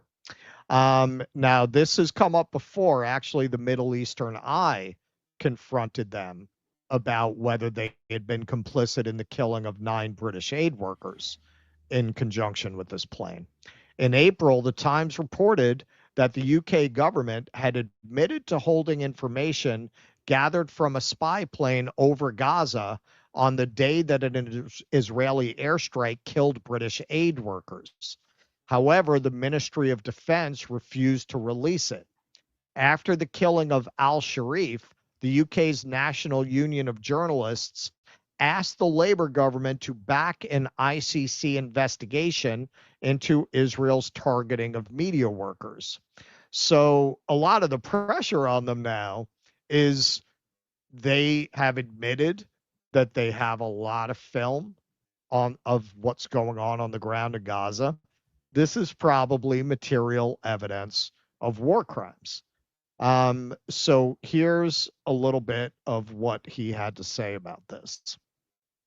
That there's enough information out there already to prosecute UK ministers from the previous Conservative administration and this one, the Labour one, for war crimes, because they have been directly involved. It's not complicity. If you're collecting intelligence for a genocidal power who are committing war crimes and giving it to them over the territory they're attacking, then you are a participant. That's the legal definition. So we need to really push home this stuff. There's two things. People are now becoming aware of the degree of devastation in Gaza because the mainstream media is finally doing its job. And number two, they're finally becoming aware of the deep participation of the UK government. So in that context, that might be why the UK government is now saying, well, we don't want these spy flights on our books anymore. We're scared legally about what the consequences could be for us, and they should be scared. And it doesn't matter that they've now swapped to a private plane from the US. All the atrocities that have been committed over the past 20 months, they had a plane in the sky while it was happening. So yes, you are guilty of being a participant in genocide and war crimes. And you can't change that no matter what you do now. It was clear from Israeli government ministers' statements themselves that they were going to destroy Gaza and they didn't want anything to be standing left. And we still sent those spy flights. We still sent that intelligence to Israel, and we still kept it, the large part of the program, secret from the British public. Because again, it's important to mention, this is all paid for by the UK taxpayer. The UK military is paid for by the UK taxpayer.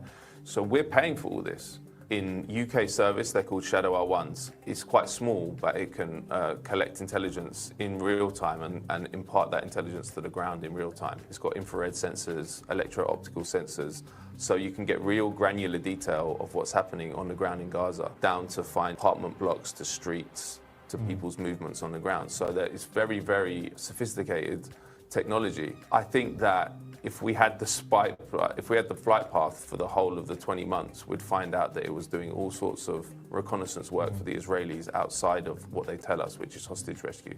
6 hours in the sky, that's a long time. That's thousands of hours of footage they've got from over Gaza. And as I said, there's no other country doing it. So in many ways, it is the best record of the Gaza genocide that exists in the world. And it's been got by the British military, the RAF. So this is, remember, and I want to give them a shout out. I got this from their YouTube channel, Palestine Deep Dive. So check them out. Give them a subscribe. They've got some good stuff on there. So Matt Kennard, his book, I must confess, I haven't read it. I'm going to order it. Sounds very interesting. He's making some very interesting points here. Like, hey, why did they subcontract to the Americans? Because they're starting to get afraid they're going to get prosecuted. Right. Hey, let the Americans, they don't care about that. Let's just subcontract this out so we're not complicit in these war crimes. And very clearly, they've got footage that is relevant to the International Criminal Court's case against Netanyahu and others for war crimes. You've got families of some of the victims of the bombing of the British aid workers demanding that they release this footage as evidence of what happened to their loved ones. So there's a lot of pressure on them, and this is something you have to remember. Keir Starmer's coming out there at the same exact time talking about recognizing a Palestinian state at the same time that the British are continuing to fund and support spy missions, which they've now subcontracted, but they're behind it, over Gaza, which their cover story is, we're just helping with finding the hostages. These hostages are presumably in tunnels underground. How could you possibly be helping with that, with these overflight missions? So the real question is, are they helping the Israelis with targeting? Did they help them to kill this journalist? They certainly turned a blind eye, at the very least, to them killing their own citizens, their own aid workers. I hope Kennard is not being too optimistic, but I do believe that he's right, that in the end, you are going to hit a tipping point, and a lot of people are going to be accountable for war crimes, and these films are going to wind up being material evidence. Now, whether they give it up or, governments are very good at losing things and having accidents and seeing things get accidentally erased. That could happen, but this is definitely evidence of war crimes. Oh, yeah. No, there's going to be a lot of evidence that comes out. I mean, this is the thing. When you start a genocide with most of the Western world either indifferent to the issue or supporting your side of it, and then the ground shifts underneath your feet to the point where now there is more demand for a kind of scrutiny that you're not used to. Oh, yeah, there's a whole lot that's going to come to light about all kinds of countries' complicity in this. There's going to be a lot to learn about this going forward. And yeah, this is certainly one of the, I mean, look, you take an Occam's razor approach. Of course, they're helping with targeting. How could they not? It just doesn't make sense that they'd be doing anything else. No, they're just looking for hostages held underground. No, it's with crazy. A plane. It's absolutely insane. That does not pass muster for a second. And, this explains a lot of why the UK government has been, so slow to change position on this, because, they're implicated. They're implicated. Right. And the further you go in rebuking this, the more people are going to demand scrutiny of the action itself, which, of course, makes you vulnerable to prosecution. I just wanted to read quickly from this because this was Al-Sharif's reports. This was in a segment that we ended up not doing, but I have the slide. Al-Sharif's reports attracted the attention of the Israeli military, which he claimed warned him to stop his work for Al Jazeera, a network that had already lost several staff members to Israeli actions in Gaza, including Ismail Al-Ghul, killed last year, and Hossam Shabbat, killed in March. At the end, the Israeli military sent me voice notes on my WhatsApp number. An intelligence officer told me, "You have minutes to leave the location you are in, go to the south, and stop reporting for Al Jazeera."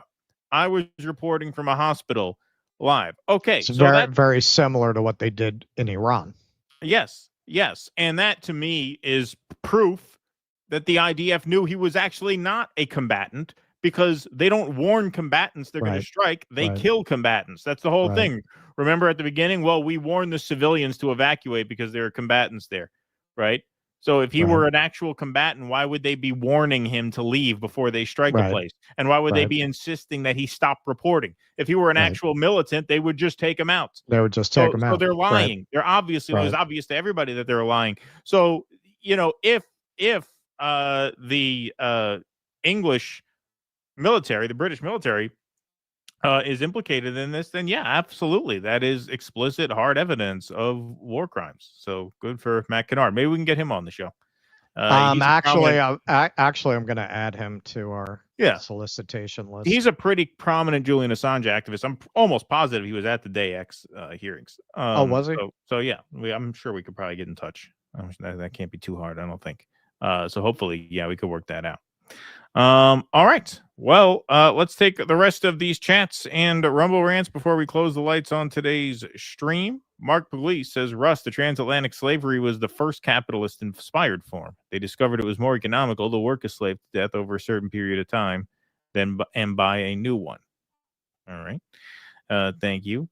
Doc Durkin, Treasury bills, e.g. U.S. debt, are not selling well. Meanwhile, Trump is demanding Powell do an interest rate cut in September, despite inflation not abating. A crash might come sooner than expected. That's what I'm saying, boys. Wouldn't you like to Schiff up its own creek? Thank you, Mark Pugliese. E.O. Shush said the real crime was the Israel-Trump collusion that led to Trump dismantling the Iran nuclear deal and that led to the illegal war in Israel and USA waged against Iran. Yes. Keaton and Russ, much love to you both. Looking forward to your St. Louis documentary. Proud to be a supporter of your work and never miss a stream. Keep up the holy work. Bless you, two Jewish lads. Thank you, Dr. Thank you. Appreciate that very much. All right. Eric Torres says, fun fact, the Nazis took the U.S. immigration centers for Mexicans in the early 20th century and designed their concentration camps based on them. Kuznetsky Bassane, thanks for the $4.99, says Alligator Alcatraz is the second iteration of U.S. concentration camps. The first were Indian reservations. So Russ said. Baran Al-Wadi, thanks for the super sticker and the chat. Any updates on the Uhuru doc? Yep, we start at end of next week. End of next week. Yep. Is when we're filming. So we are right on the doorstep. And then, it's in terms of release, we have to see what we got. We have to see what we got. We'll kind of go from there. We're thinking of some festival submissions. We'll have to devise that as we go on. But we'll have plenty of footage to share from St. Louis, while we're there and shortly after we get back. So yeah, can't wait to get that to you guys. Chiron says there's a YouTube channel called Spectrum. Oh, Chiron Arnold. There's a YouTube channel called Spectrum News where NYC Dem strategist Hank Scheinkopf is flipping out over Mamdani. Title, Will Dems Get a Makeover? Yeah, that does not surprise me. Shai Guevara says, did I imagine it or did Adam Schiff say incite an erection? Yeah, that's a famous yes, he did. Yes. Famous quote of his to the lady journalist. By the way, DD kept me sane during my master's this year. Courage. Oh, congratulations on your master's. Thank you. Andy Gardner says, you guys have it wrong. Israel gathering evidence for their own trial is all. Count Matthew Miller said they would do this. Yes, that's right. That's right. They're investigating themselves. Thanks for the reminder. They're investigating themselves, don't you know? All right, everybody. Well, that is our show. We appreciate you all tuning in today. Thanks for spending the afternoon with us. If you're in New York City, yeah, Russ will be at the pro-Palestine protest on Saturday in the afternoon. I never drink. Why? Yeah. Yeah. Freddie X says, you've convinced me to go to Bryant Park Saturday. I'm going to yell Artie Blarty Fart Blast periodically and see whether I turn any heads. There you go. That should be a good time. So, yes, if you can make it, that's going to be Saturday in the afternoon. And then we, of course, will be back here Sunday night, 7 p.m. Eastern for the main show. Please subscribe to our Substack because we will be doing a modified streaming schedule in St. Louis. We will still do a couple live streams from St. Louis, but they will be at different times. We know on Sunday night, which would be the 24th, there will not be an evening show that day because we're filming a rally that evening. So we will be live probably that morning. So if you join our Substack, it's free to join. It's a newsletter. We let you know a couple hours in advance where we're going to be live and when. So make sure you're on that. That'll be important for next week since we will be on a modified schedule starting the 21st. But that's our show for today. Thanks to the mods for keeping the peace in the chat. Thanks to everybody for tuning in and spending your Thursday afternoon with us. Appreciate you all. As always, we will see you back here 7 p.m. this Sunday. Until then, be safe and be well. Courage! Please clap.